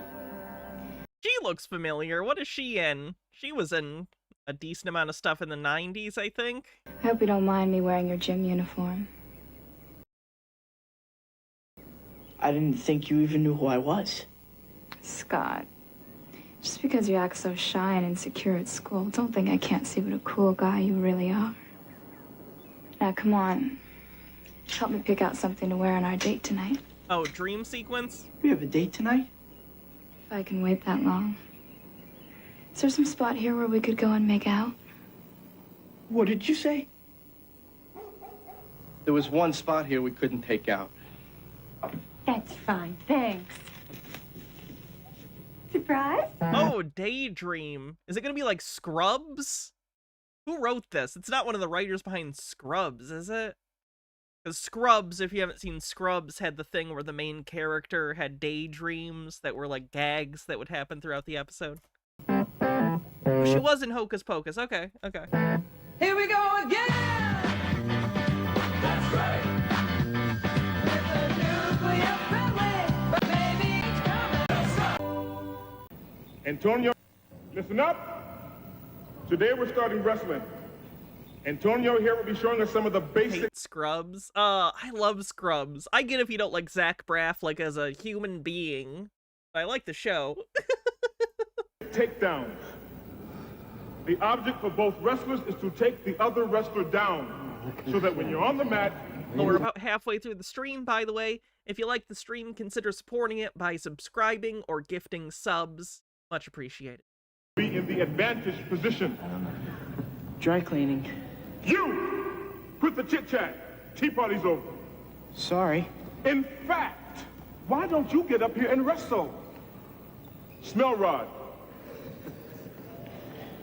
Actually, it's S. Malrod. I think the period came off in the... Antonio, show us the double leg dive. Va bene.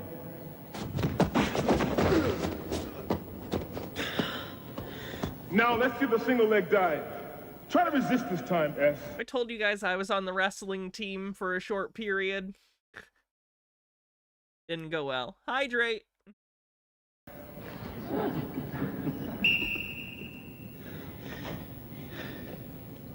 Come on, S, let's move it. My parents made me do it. Let's hear some chatter. Come on, help your man out. Let's hear some noise now. That's it. Good. That's not wrestling. That's just a fight. Don't whip out. Props a lot. Thank you so much for gifting five memberships on YouTube. Thank you very much. How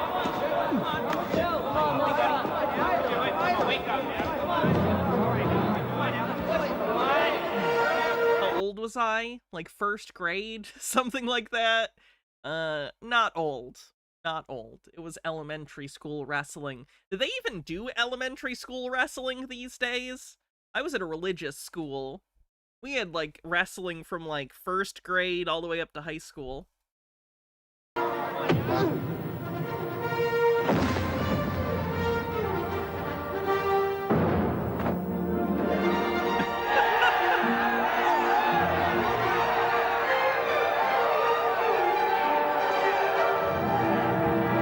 having a tea party now, Coach?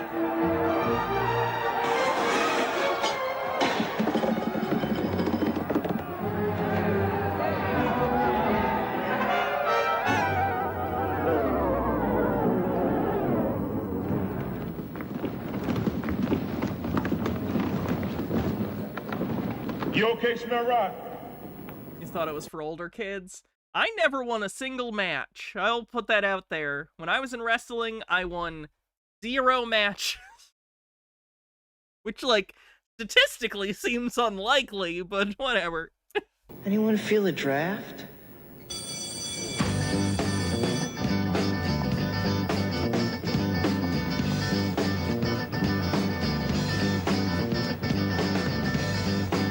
I don't know if you guys know this. Not much of a fighter.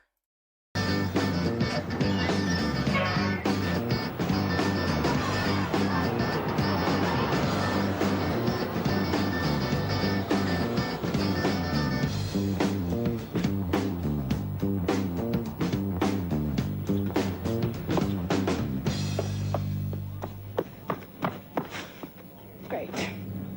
It's the bus. God, I hate having gym last period. Me too.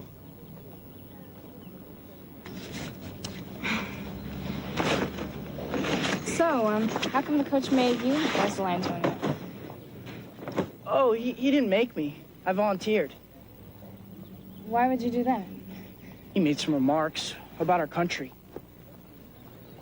He said Jim was better in Palermo. Uh-huh.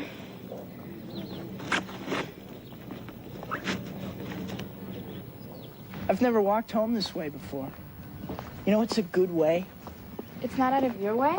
Well, it might be a little longer. I should get my pedometer out and clock the difference. You know what a pedometer is? Yeah, isn't it one of those nerdy things that clip on your belt that makes a loud clicking noise? Oh, yeah. I guess you do know. Yeah, my little brother has one. Oh. Why would a pedometer make a loud clicking noise? That was a good shortcut. Yep. I know those woods like the back of my hand. I have a treehouse in there. I mean, I used to. When I was younger. A lot younger. When I was younger, deep in voice. Now I hang out in real houses. Yeah, so do I. This one's mine. Oh. Well, it was nice walking with you. Yeah. Maybe I'll see you over the weekend. Do you like movies? Yeah, why? Well, I was just thinking. Maybe me and you could... See one?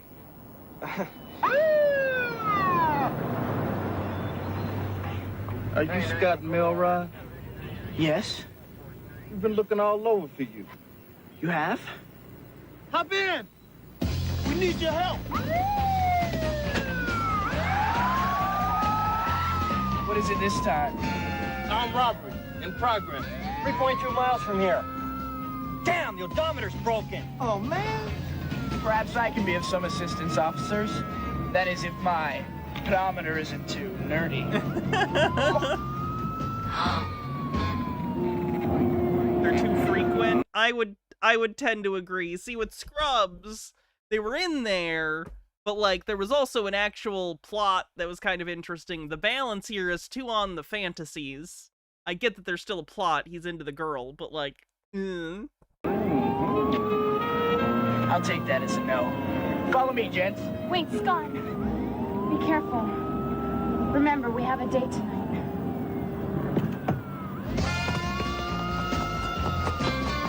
Oh, Mama, what a find! Bring it home! Bring it home! What'd you say? Your mom asked us to find you and bring you home. I better go.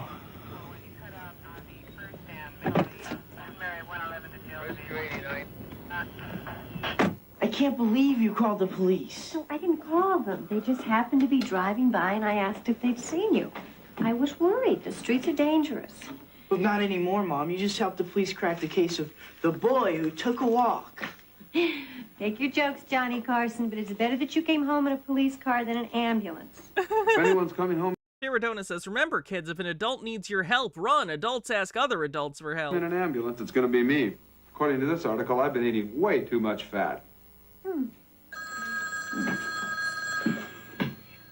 Look, Scott, the important thing is you made it home safely, so everyone's happy. End of story. Oh, the mom was in a million things, always playing the mom character. I'm not happy. End of story. Scott, it's for you. It's a girl. Hello? Hey, Scott, so what was the deal with the police?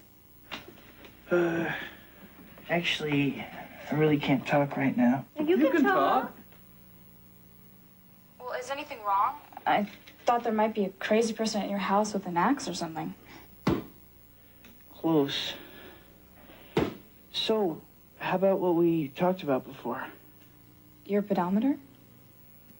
No, the movie. Oh, sure. What would you want to see? Scott? Scott, you there? Hello? I will get back to you with that information after I look at my notebook. Have a good evening. For a movie. Oh, a girl in a social studies class missed the movie today and she needs the notes. Of course she does. Why don't I set the table?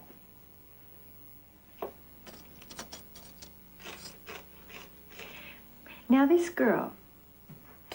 Now, she could have called another girl in the class, but she called you. Now, she must really like you, Scott. Hey, Leave Dad, your you wanna take kid a walk? alone. Am I crazy? Why are you teasing your fucking kid? Leave him be. At this hour? Yes, that is if you and the boys down at the precinct don't mind. No, I don't mind. But take these. Listen, Dad. Suppose I wanted to go to the movies tomorrow night with a girl. Like that girl on the phone. Well, yeah. If you need a ride, that's not a problem. Really? Your mother and I would be happy to take you. We haven't been to a movie ourselves in a while. Scott, I'm kidding. Oh, thank God. I'll drive you on your date all by myself, and I'll make sure that your mother doesn't make a big deal about it. Oh, wow. That's great. Oh, well, I think we've walked far enough. Let's head back to the house. Yeah, right. That's kind of a funny gag. All right. Even in bad shows that I kind of understand why they didn't get picked up, they usually have at least one laugh that I'm like, okay, that's a gag. That's a joke someone thought through. That's the one. That's the one joke of the episode that I think is genuinely funny.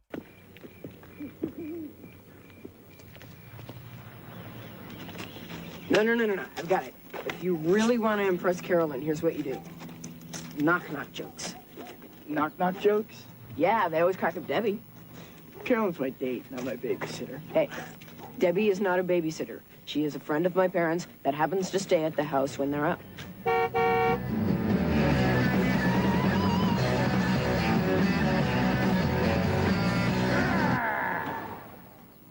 Hi, Larry.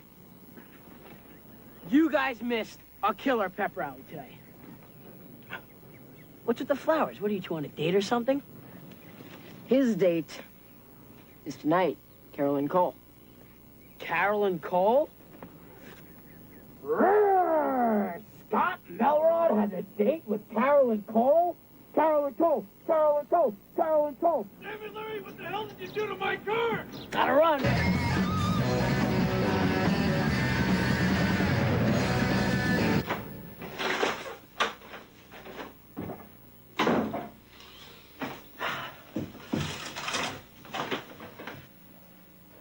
Milk Dud, Carolyn?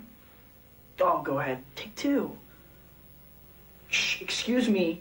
My date and I are trying to enjoy the movie. Don't worry, I'm not gonna hurt you. Scott? Chicken jockey. Honey, can you give that to your father? A heating pad? Yeah, oh, he threw out his back when he was winding the grandfather clock. What? Oh, he's fine. He just has to lie down for a while. A while? How long is a while? He has to drive me tonight. Scott, your father is in pain. He wants that stupid grandfather clock every day. Why does this have to happen now? I don't know. He fell.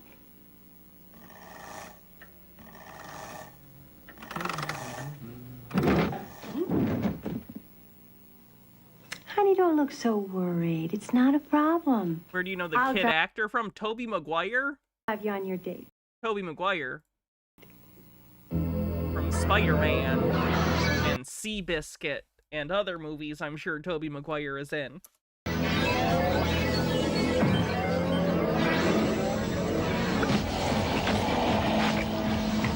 can be ready in 5 minutes. That was pretty funny. Like, that as a visual gag is kind of funny. Again, the tone of the show is weird, but, like, I kind of like this as a visual gag, the alien xenomorph thing. I can be ready in 5 minutes. And she, like, it's a little funny. Hey. Here we go. 1 ice cream soda, 2 straws. Scott, Is it 1953? Really? You know, I was a little worried that you'd be upset because my mom drove us. Oh, no, not at all. I'm having a great time. These flowers are beautiful. That big bouquet of flowers on a first date is trying way too hard. Scott! Yoo-hoo! Honey, look at the jukebox. Let's talk about sex, baby.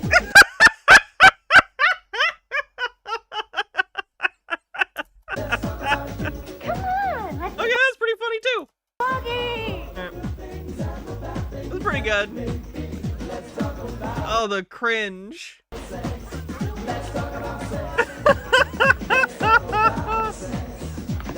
Oh no, why? Make it stop. I want to die. Straw. Can I get in there? No. Oh, the pain.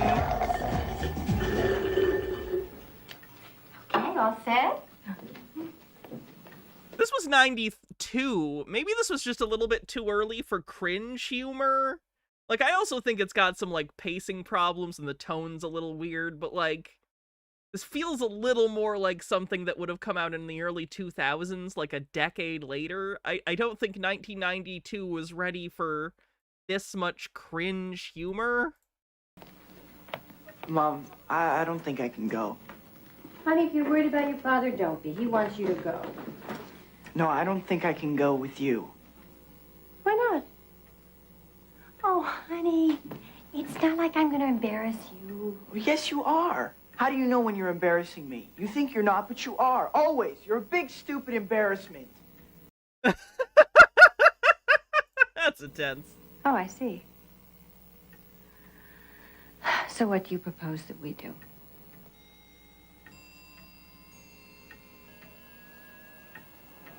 All right, Ashley, this will be done in 8 minutes if you'd care to come back, but if not, I understand. Good time, a good day.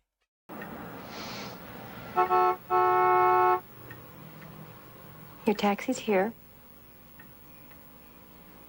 Mom. Oh, yeah, that would solve the problem. Yeah, get a taxi. This wasn't an issue at all. I know. Just go. Have fun. Your new shirt is very nice. Thanks. Did this really air 6 episodes? I'm surprised. Surprised it got Thank that you for the far, flowers. honestly.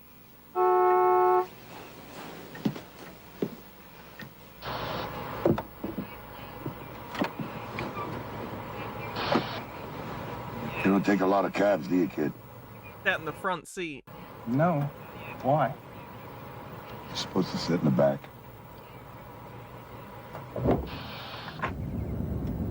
So, Valley Plaza Mall, right?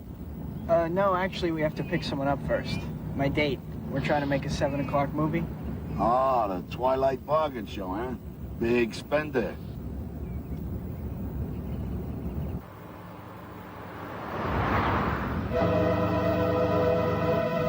Take a left. Huh? Take a left.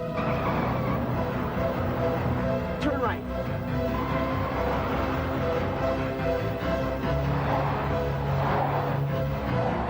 Hey, turn left down this street.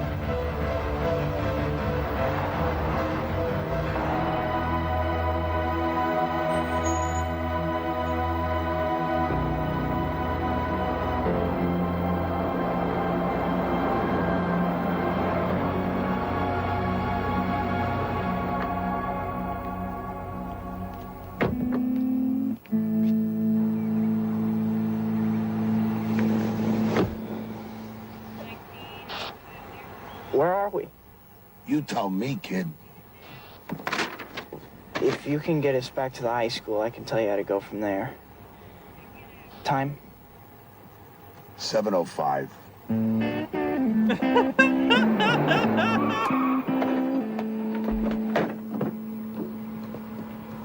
I just assumed one of your parents was driving. Oh, no. I hardly ever see them. I'm practically an orphan. So, Dondi, where to now? Valley Plaza Mall, please. Why does the meter already say $21?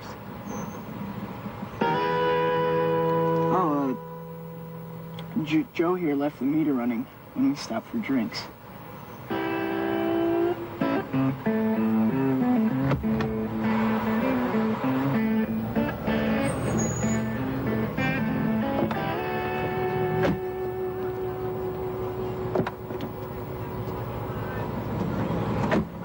$29. We have money for the movie?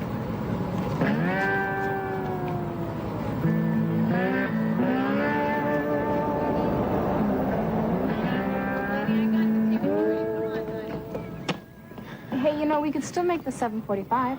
If we really wanted to. What, you want to see something else? Well, maybe a movie's not such a good idea.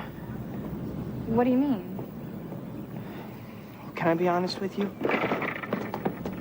I see Larry. I'll be right back. Oh, yeah? Well, I hated that ending anyway. Larry. Thank God. What are you doing here? Plex hopping. I'm hiding out for my dad. Can I borrow some money? I spent all mine getting here. Does it look like this thing has pockets? Besides, we don't have to pay. We can sneak right in the back. No, I can't. I'm on a date, remember? Oh, yeah. Carolyn. Yeah, I'm on the date. What you need is a chaperone. Hey, Carol. Here she is. I've never seen Entourage, so Wait, I don't know. Larry, you can drive? Left back twice. Only kid in our class with a license. Do you think you could put the top up? I'm gonna freeze. You just walk around in the tiger outfit all the Here. time? Take my jacket. Now you look ready to party.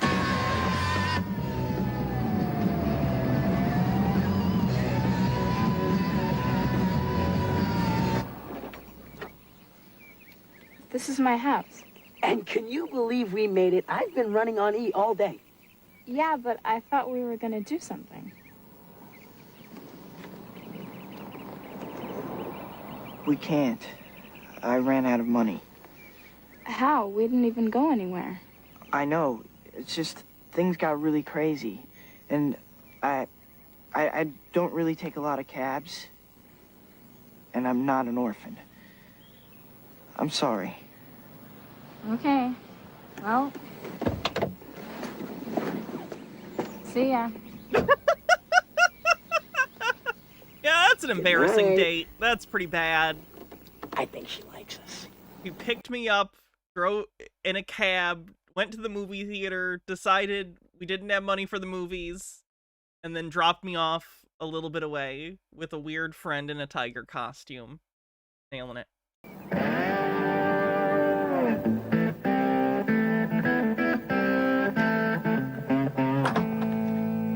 Scott? Pretty quick movie. We didn't go to a movie. We got to the mall and Larry drove us right home. Oh, That sounds nice. It was a bust. I should have let you drive us, Mom.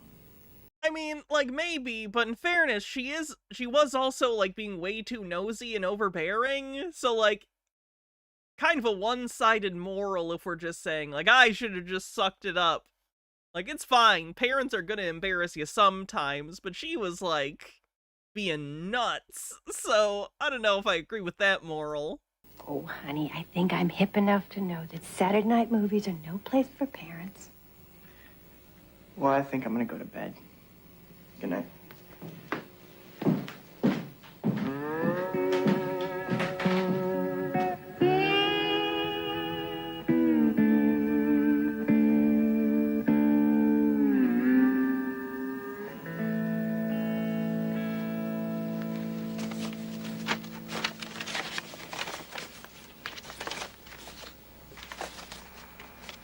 Dear Scott, you're one smooth operator. I'll see you back in school. Love, Carolyn. Scotty, dear, the operation went smoothly. I'm back at the pool. Love, Grandma.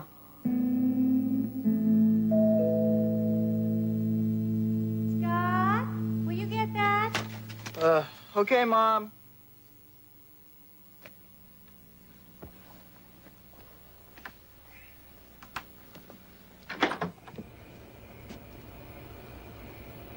Carolyn.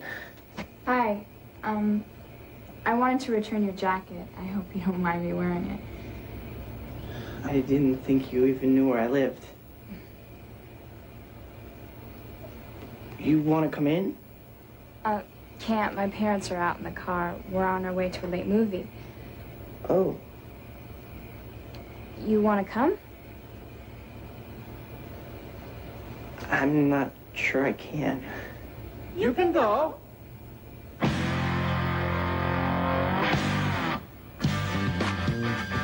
Yeah, I don't know, man. That was the premise isn't bad, but I don't know.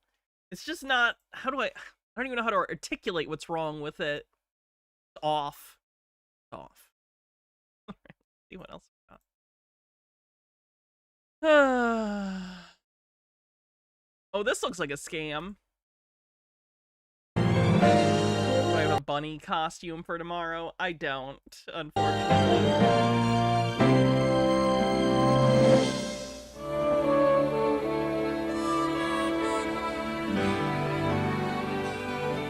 Hi, I'm Carlton Sheets, and I want to thank you for taking the time to watch this short videotape. I'm sending it to you because you indicated you wanted more information before ordering my course. Now, most people who watch my program order it right away, right from the television program. But I know that there are a select few of you out there who are just not comfortable ordering that way, and I can understand that. I'm sometimes not totally comfortable ordering from television myself. Or maybe Oh, this is gonna be the biggest scam. I don't even know what it is, but it's gonna be bad. Buy my stupid program. I want to point out this is just what Andrew Tate's business model is. It's just 30 years later. Same shit, same scam. you didn't order because you're overextended on your credit cards or just plain short of cash. Well, now is the time to solve all of those problems forever. Believe me, if I could, I'd like to sit down with you one-on-one and personally show you how my course can specifically benefit you and your family. Now, unfortunately, that's just not practical. But what I have done is to make this videotape of my program to send to you at my expense so you can have the time and information you need to carefully study and consider Dinosaur, thank you for gifting 10 Tier 1 subs. your investment in my home study course.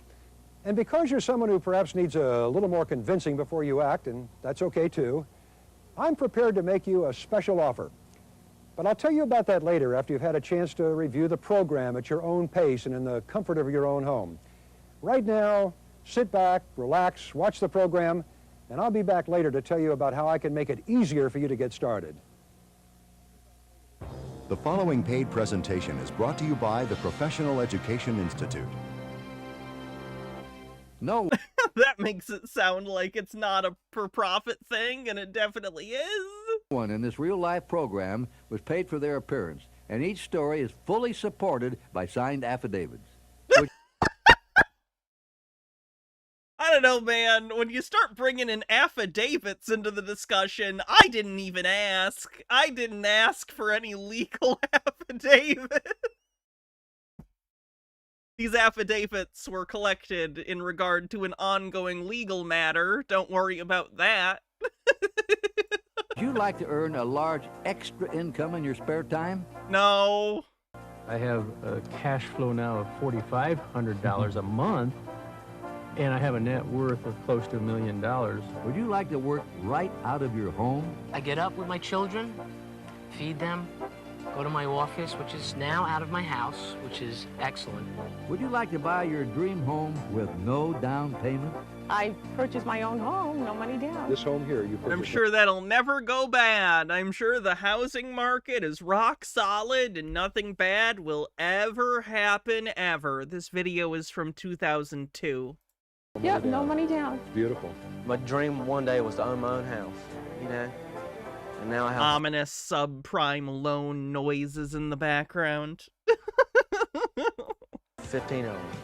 Over 500,000 people have already begun earning a lot more money working just a few hours in your spare time. And they've all done it by following a step-by-step program for investing Look at how many tapes you get. It must be legitimate. in real estate with... Surely the advice isn't just to over-leverage yourself on 4 or 5 properties that you're gonna rent out. Surely that's not just the advice. No down payment, developed by Carlton Sheets. His story has appeared in many newspapers, magazines, and talk shows, and over the past 20 years has taught his technique to over 1 million people. Stay tuned to find out just what these people are doing. Most important, He was a Nepo baby? Gasp, I'm shocked. You'll see how you can do it too. Well, last year I put $154,000 in my pocket from real estate. And this year alone, in 3 months, I put about $90,000 in my pocket. Well, our net worth right now is over $500,000. And we started from almost zero less than 2 years ago. How would you like to move your family into a much nicer home? Or how would you like to be able to take off and travel whenever you want? Or how would you like to have more money to spend every day for the rest of your life? This is so predatory. Hi, I'm Phil Thompson. And I'm Beth Grow. And each of our families has been blessed with a much brighter future by using a simple plan to create wealth that we learned about from a television show just like this one, presented by Carlton Sheets. That's right. For 18 straight years on this show, I think he's full of sheet. Carlton Sheets has been offering no down payment, a proven plan to give you a large extra cash flow and a huge net worth. Now, in the next 20 minutes, you'll hear from regular people just like us from all over this country who were so excited about their results using Carlton's system, they were willing to come on national television to tell you about it. None of these people, including ourselves, has ever been paid for their story. Well, the last year I worked construction, I was hauling dirt. When you're working 6 days a week, all day, you don't have no life beyond work. You get up, you go to work, you come home, you're so tired, you fall asleep trying to eat supper, you know? And when Carlton offered me a money-back guarantee, I figured I got nothing to lose.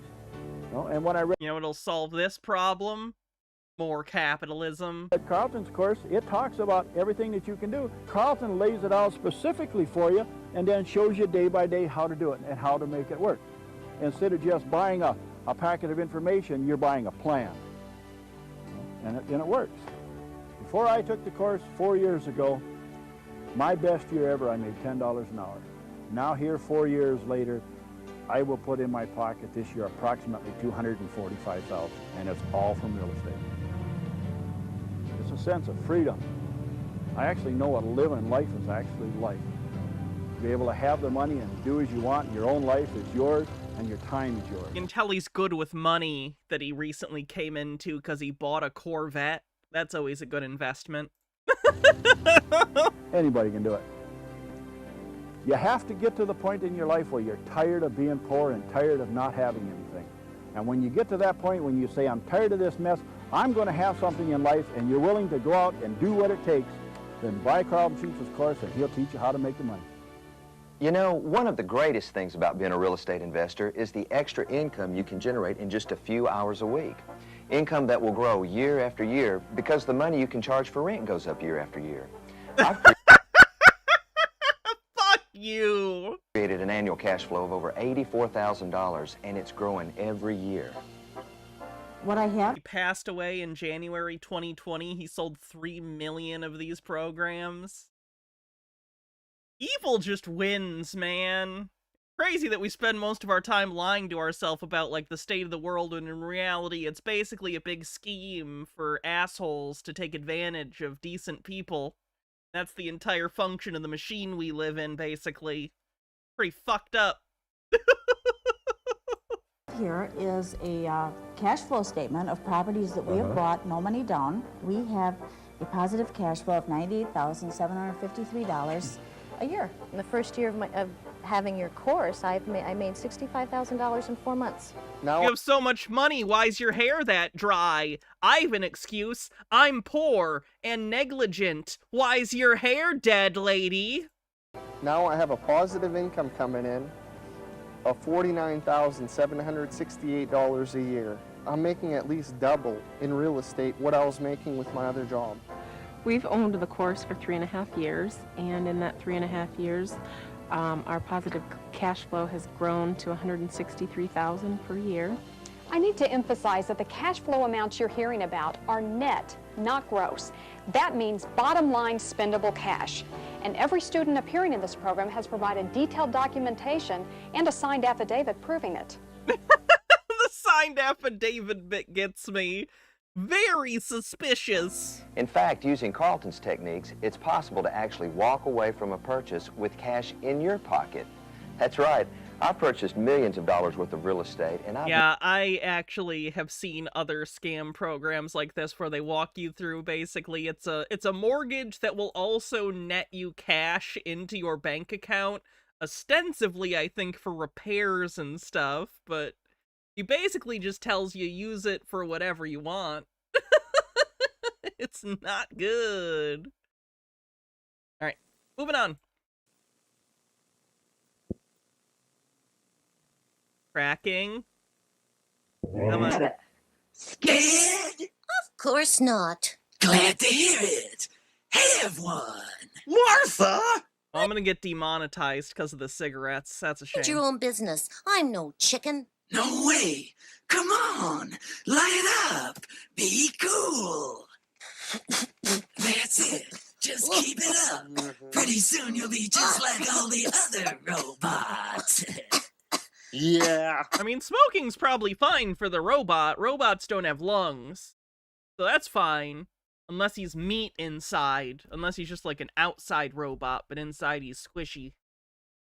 All smoke and no circuits.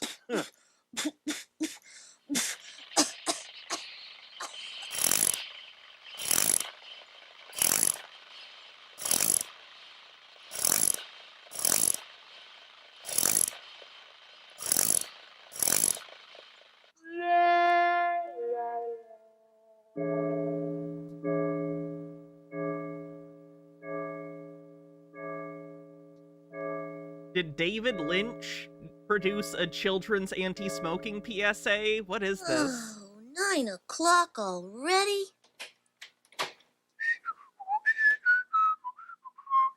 Morning, Melvin. Morning, Martha. Morning, Dr. Cooper. Okay, let's get this experiment on the road. First, the robot efficiency test.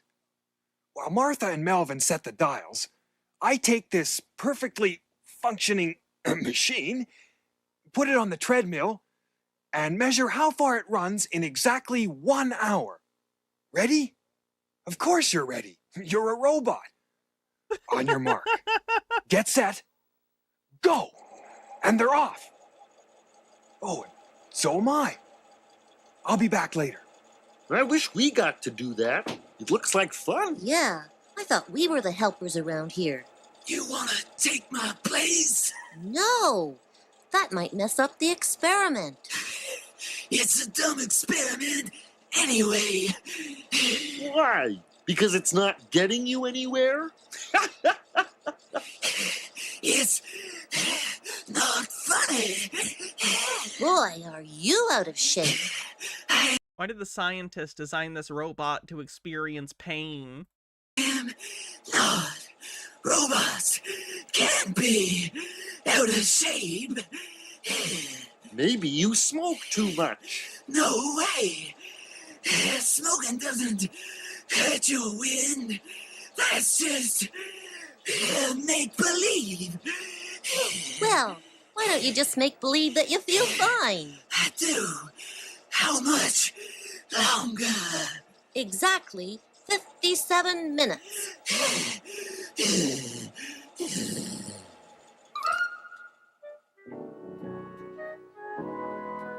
Listen, son, you and I have to talk seriously.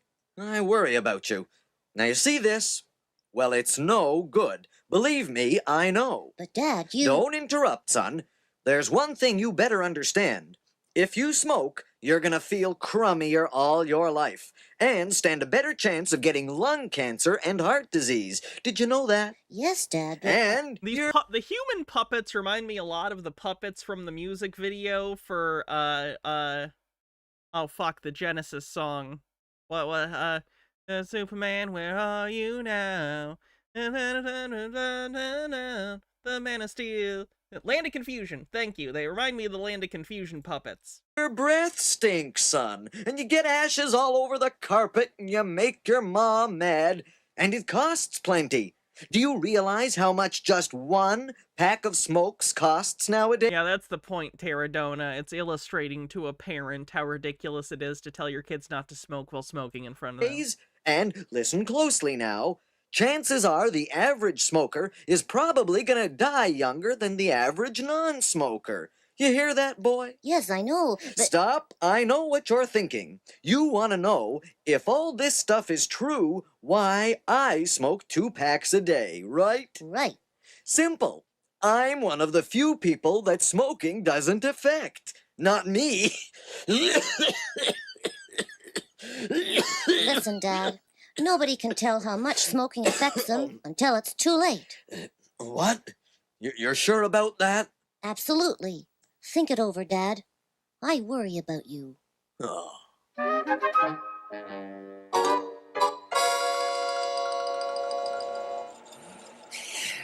I quit.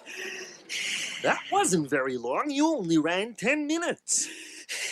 Felt like 10 years. Uh-oh, your chest plate came loose. Here, let me fix it. Oh, eck! Look! What? Oh, look at in his chest. It's all yucky and filthy. Now don't get personal. I thought Take a power washer to that, it'll be fine. robots were supposed to be bright and shiny inside. Maybe. Dr. Cooper has some chest pictures. Let's check them. Okay. This one says non-smoker. Oh, that's pretty. Pretty? The color. I have a sweater that color. Ooh. Give me the other one. Ugh. Yuck. Ugh. You mean that's what my chest is going to look like if I smoke? That's downright disgusting. Hey, no problem. No problem? When your insides look like... I find it very funny that humans are so unintuitive, like in terms of our survival, that it's more effective to tell people how disgusting they'll be if they smoke instead of just being like, hey, it'll give you cancer. Like, that's not effective. But they really hammer home like, you're disgusting! You're so icky! Old mud puddles? All you got to do is go back to the factory and get a new part. You know something? Robots aren't so smart. And neither are smokers. Well, everybody's talking about but now. Oh, they do like a music thing. That's a shame. But now, kicking away that mean old weed. The way I see it now, the choice is clear. I'd rather be free to live than breathe. Now if a friend of mine offers me a smoke, I say, boy, oh boy, that's some kind of joke. Got another think coming if you think I'm bumming around with weed in my mouth. I'd rather bite it out of my side. I've only got one life, I wanna live it right. Now, people are free to do as they please. It's not like me to cough and wheeze. I like running and swimming and staying in shape. I like being first across the tape. I'd rather butt it out, right out of my sight. I've only got one life, I wanna live it right. Now I'm not fooled by Mr. Cool, sneaking a smoke behind the school. He just looks dumb, he can't even run, while everyone else is having fun. I'd rather butt it out, right out of my sight. I've only got one life, I wanna live it right. Now, you may ask, what are the facts? Well, such good advice before I spend a bunch of time vaping tomorrow. Smoking makes your lungs... I can't wait to see the new horrifying diseases that us vapors get in like 40 years from the constant inhalation of various chemicals into our lungs. Let's go! Turn black. Makes you cough, makes you hack. Even your breath smells like a rat. I'd rather butt it out, right out of my sight. I've only got one life, I wanna live it right. I'd rather butt it out, right out of my sight. I've only got one life, I wanna live it right. What would you like to order, dear? It's my treat. Cover your mouth, dear. It's not polite to make so much noise, and you'll spread germs. Oh, I get it. You're one of those people who thinks that when other people smoke, it spoils the air for everyone. Now, dear, I know scientists say if there's smoke in the air, everyone breathes it in. And you might say that that means you have to smoke too. But I mean, really, couldn't you just ignore it? What do you mean unfair? It's my air too, you know. Nobody asked you to breathe. Well, what am I saying? You have to. Oh, very well. I'll put it out. There. Now I suppose you're happy. How embarrassing. I can't understand it. Why do people start smoking in the first place? Because it makes them look super cool. Well, I think they do it for attention, basically, because of their parents. They might not give them enough attention. What if it has the smooth, cool taste that I crave? Everybody to notice. What if it's the taste of America? Them at school, and maybe they just do it because they want to act like they're the greatest. What if I want to take a trip to Flavor Country? They want to show everybody that they can do something themselves. Because other members of their family smoke. I know somebody who smokes because his two older brothers used to smoke. This is a real story, and you can tell because I'm not reading it off of a cue card, right? Now, I am telling this story from memory. Card stopped. What do I do? People like smoking because they get hooked onto the habit, and once they get hooked onto the habit, they can't stop. Just like when you chew candy, the first time you liked it, you couldn't stop, and so they do it, and it's hard to break the habit. I started with Smarties, I moved on to Reese's, and all of a sudden I'm freebasing Snickers behind the school. Never stops. I think people smoke because to relieve pressure in their mind. With today's world, everything is, putting pressure on today's person. This kid is wise beyond his years. People, like if they go to the office to relieve pressure, they use coffee or cigarettes. I think some people smoke because usually around teenagers, if they don't study in school because they don't want to work hard and they're not accomplishing anything, they'll drop out of school and then they don't have anything better to do but hang around and smoke with all their... Take that, losers! Did you hear that? If you have bad grades, it's definitely always your fault, and there's no other reason, you loser. Go smoke, bitch. You smoke, bitch. Friends. Well, they want to be part of the gang because peer pressure's got them down. and everybody's saying, You want to be part of a gang. What gang are you a part of? I'm part of the 6-seat smokers, baby! Ah! why don't you smoke? Are you scared? Are you chicken? We're smoking, why don't you smoke? So they all want to be part of the gang. I believe that this sort of peer pressure existed, but I don't know. It was different for me. And there've been a few times in my life when I've been pressured to initially drink and do drugs. It wasn't a big group of people. It was like 1 or 2 people who were like, nah, do it. I just zoomed down to the factory and got my It wasn't a gang. It was just like a close friend or 2. Works. Listen to this. Sounds great. Better get back on the treadmill. You haven't got much time. Anyone know the world record for the robot mile? Hurry up. Dr. Cooper's coming back. 1 hour on the dot. Now, for the second part of the experiment, we repeat the whole thing. Only this time, with the robots smoking the whole time.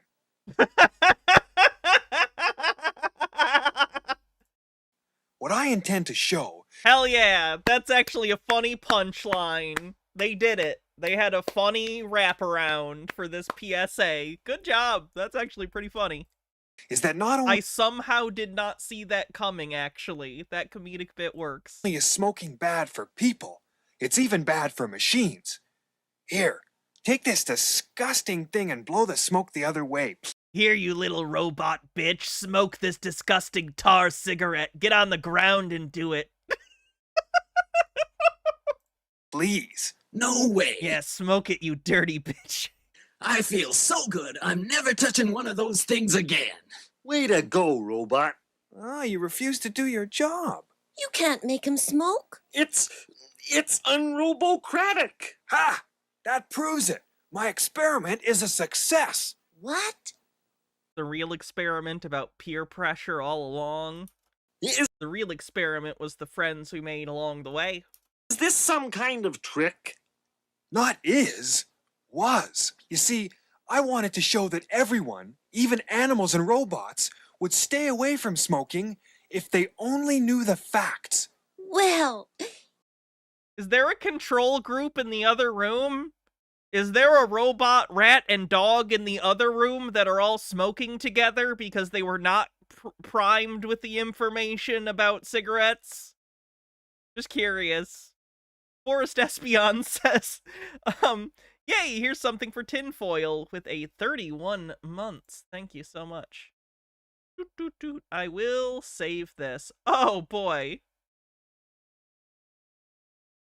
Saved. It sure worked. No smoking for me. Or me. Or me. Or me. Or me. What about you?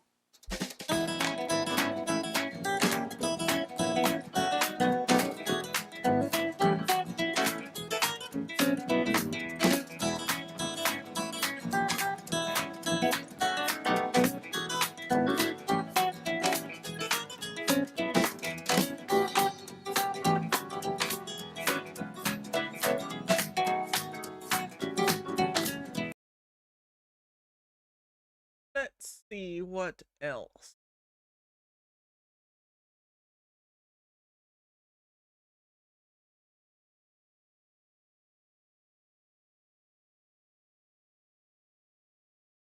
Oh, another video store screener. This one's for Nightmare on Elm Street 3.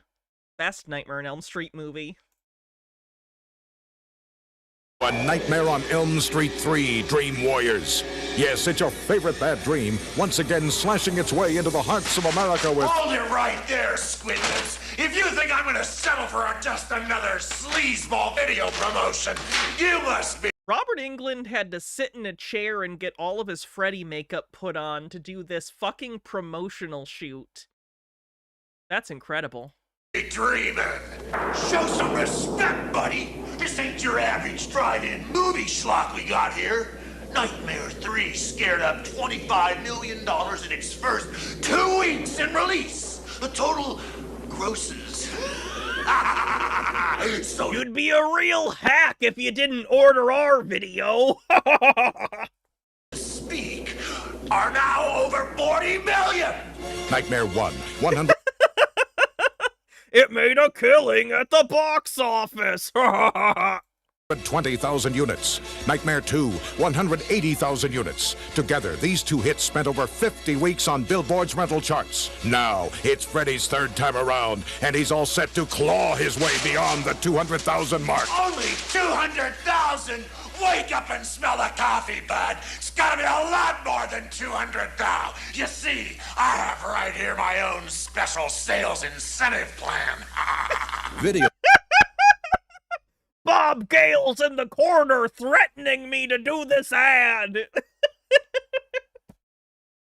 The stores are in for their biggest nightmare ever, beginning with Freddy's arrival on this ghastly in-store banner. What a profile. And a monstrous, larger-than-life floor display, guaranteed to have your customers screaming. Ooh, I want that. If anyone finds one of these at a garage sale, send it to me, please.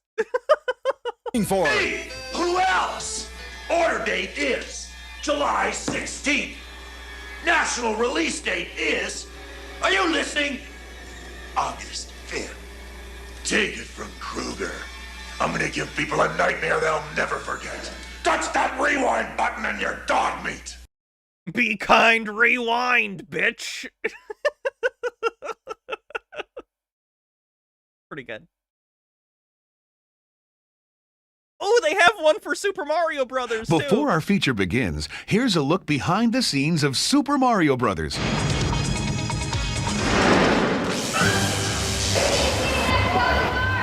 Inspired by the phenomenally popular Nintendo video game, Hollywood Pictures and Leitmotiv present the Super Mario Brothers. I got a feeling we're not in Brooklyn no more. Where you going? Meet Mario and Luigi, two of the world's most unlikely superheroes, whose finesse with pipes and wrenches leads them on an amazing journey to a fantastic parallel universe, where they battle a crazed lizard king to save a princess, a pendant, and life as we know it. Thanks, MH Dark Beast, for the link.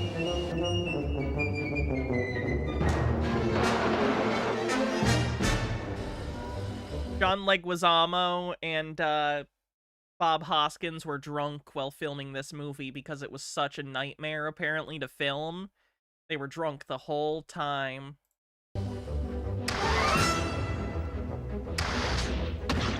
I would believe he was drunk during that. There's a flame shooting in his face and he barely responds. Look at that. Yeah, I think he was drunk for that shot. Come on, man. He didn't even react. Come on, look at. He was so drunk for that. Did I know Bob Hoskins was considered for Wolverine at one point? He wouldn't be a bad cast for, like, comic accurate Wolverine in like, the 80s or 90s. I could see that. I used to do Shakespeare and wear tights, you know, but now I'm playing this little character that bounces up and down in a game. Known for critically acclaimed films such as The Killing Fields and The Mission, producers Roland Joffe and Jake Eberts Sure, this will be just on that level with those. Became hooked on the creative challenge of turning the Super Mario Brothers game into a movie adventure. Once you saw the 90s movie is still better than the recent one. I'll die on that hill. Started off with Mario and Luigi and what Mario and Luigi meant, then... You show me a film from Illumination Studios and I'll show you a piece of shit film. The natural process is the world they go into and who inhabits that world. You boys ain't from around here, are you? Brooklyn!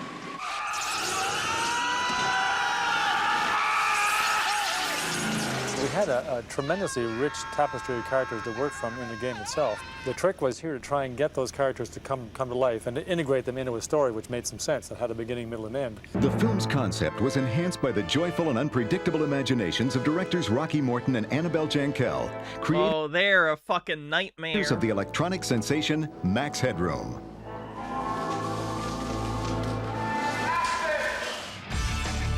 In search of their dream location, the filmmakers stumbled upon an abandoned cement factory. This mammoth 5-story... Bob Hoskins is dead, Mandrake PoE. He couldn't have... Or wait, who was it? Who said that? Janurdi. Bob Hoskins is dead. Couldn't do a cameo. structure reinforced the production I think team. he's been dead for years. Am I crazy? Am I wrong? Is he alive? I thought Bob Hoskins died like 7 years ago or something. Motto, creativity is transforming what is into what might be.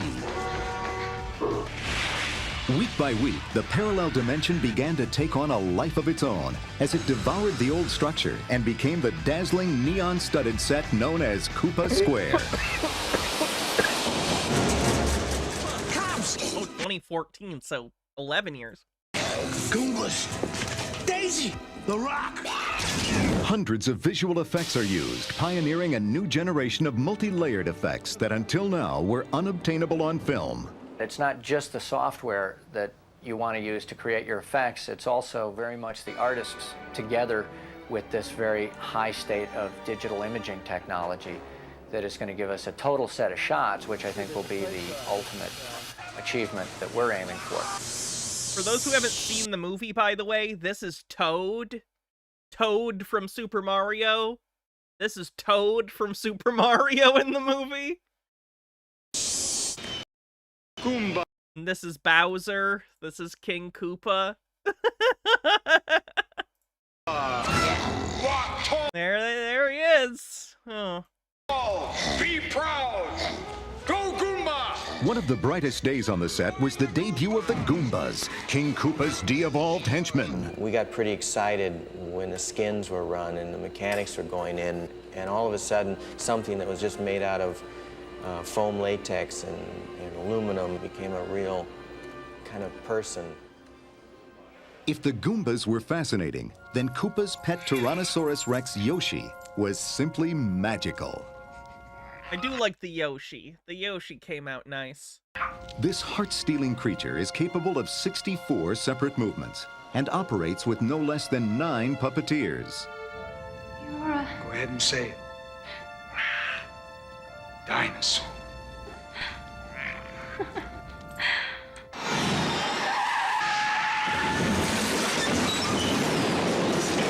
I'm not riding with you anymore. Okay, you drive. No, what are you doing? The Super Mario Bros. Special effects team has created a dazzling array of unique props like de-evolution guns, flying boots, a 400-foot ice tunnel, and 27 crazy electric cars, taking you on an adventurous journey to a new world where real life turns into the wildest game ever played. Alien species escaping. Aliens? Oh, we gotta deal with aliens too? Luigi, we're the aliens. We are? Whoa!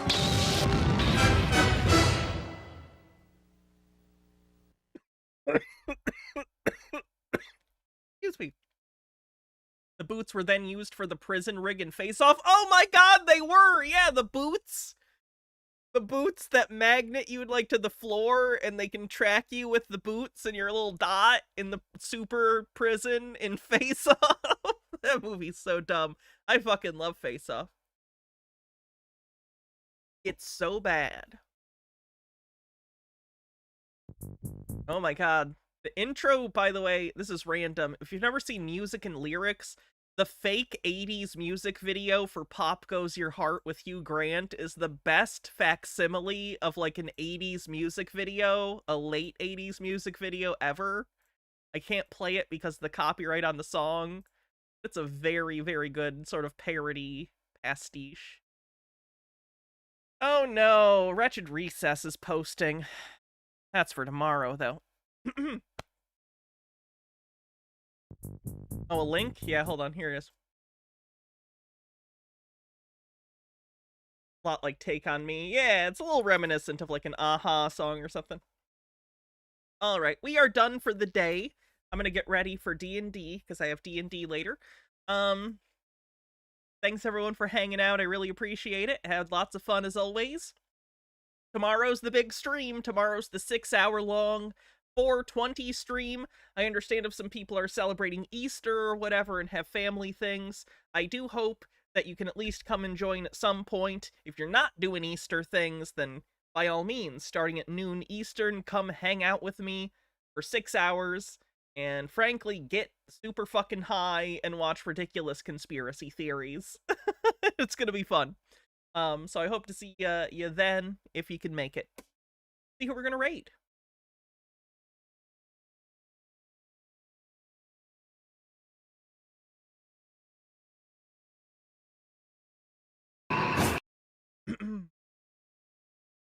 Is Cooker 28 watching a Gary Anders? Jerry Was that- Anders? Okay.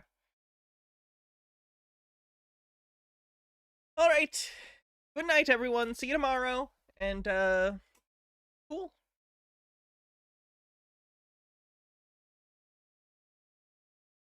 right. Adios, everyone. Bye-bye.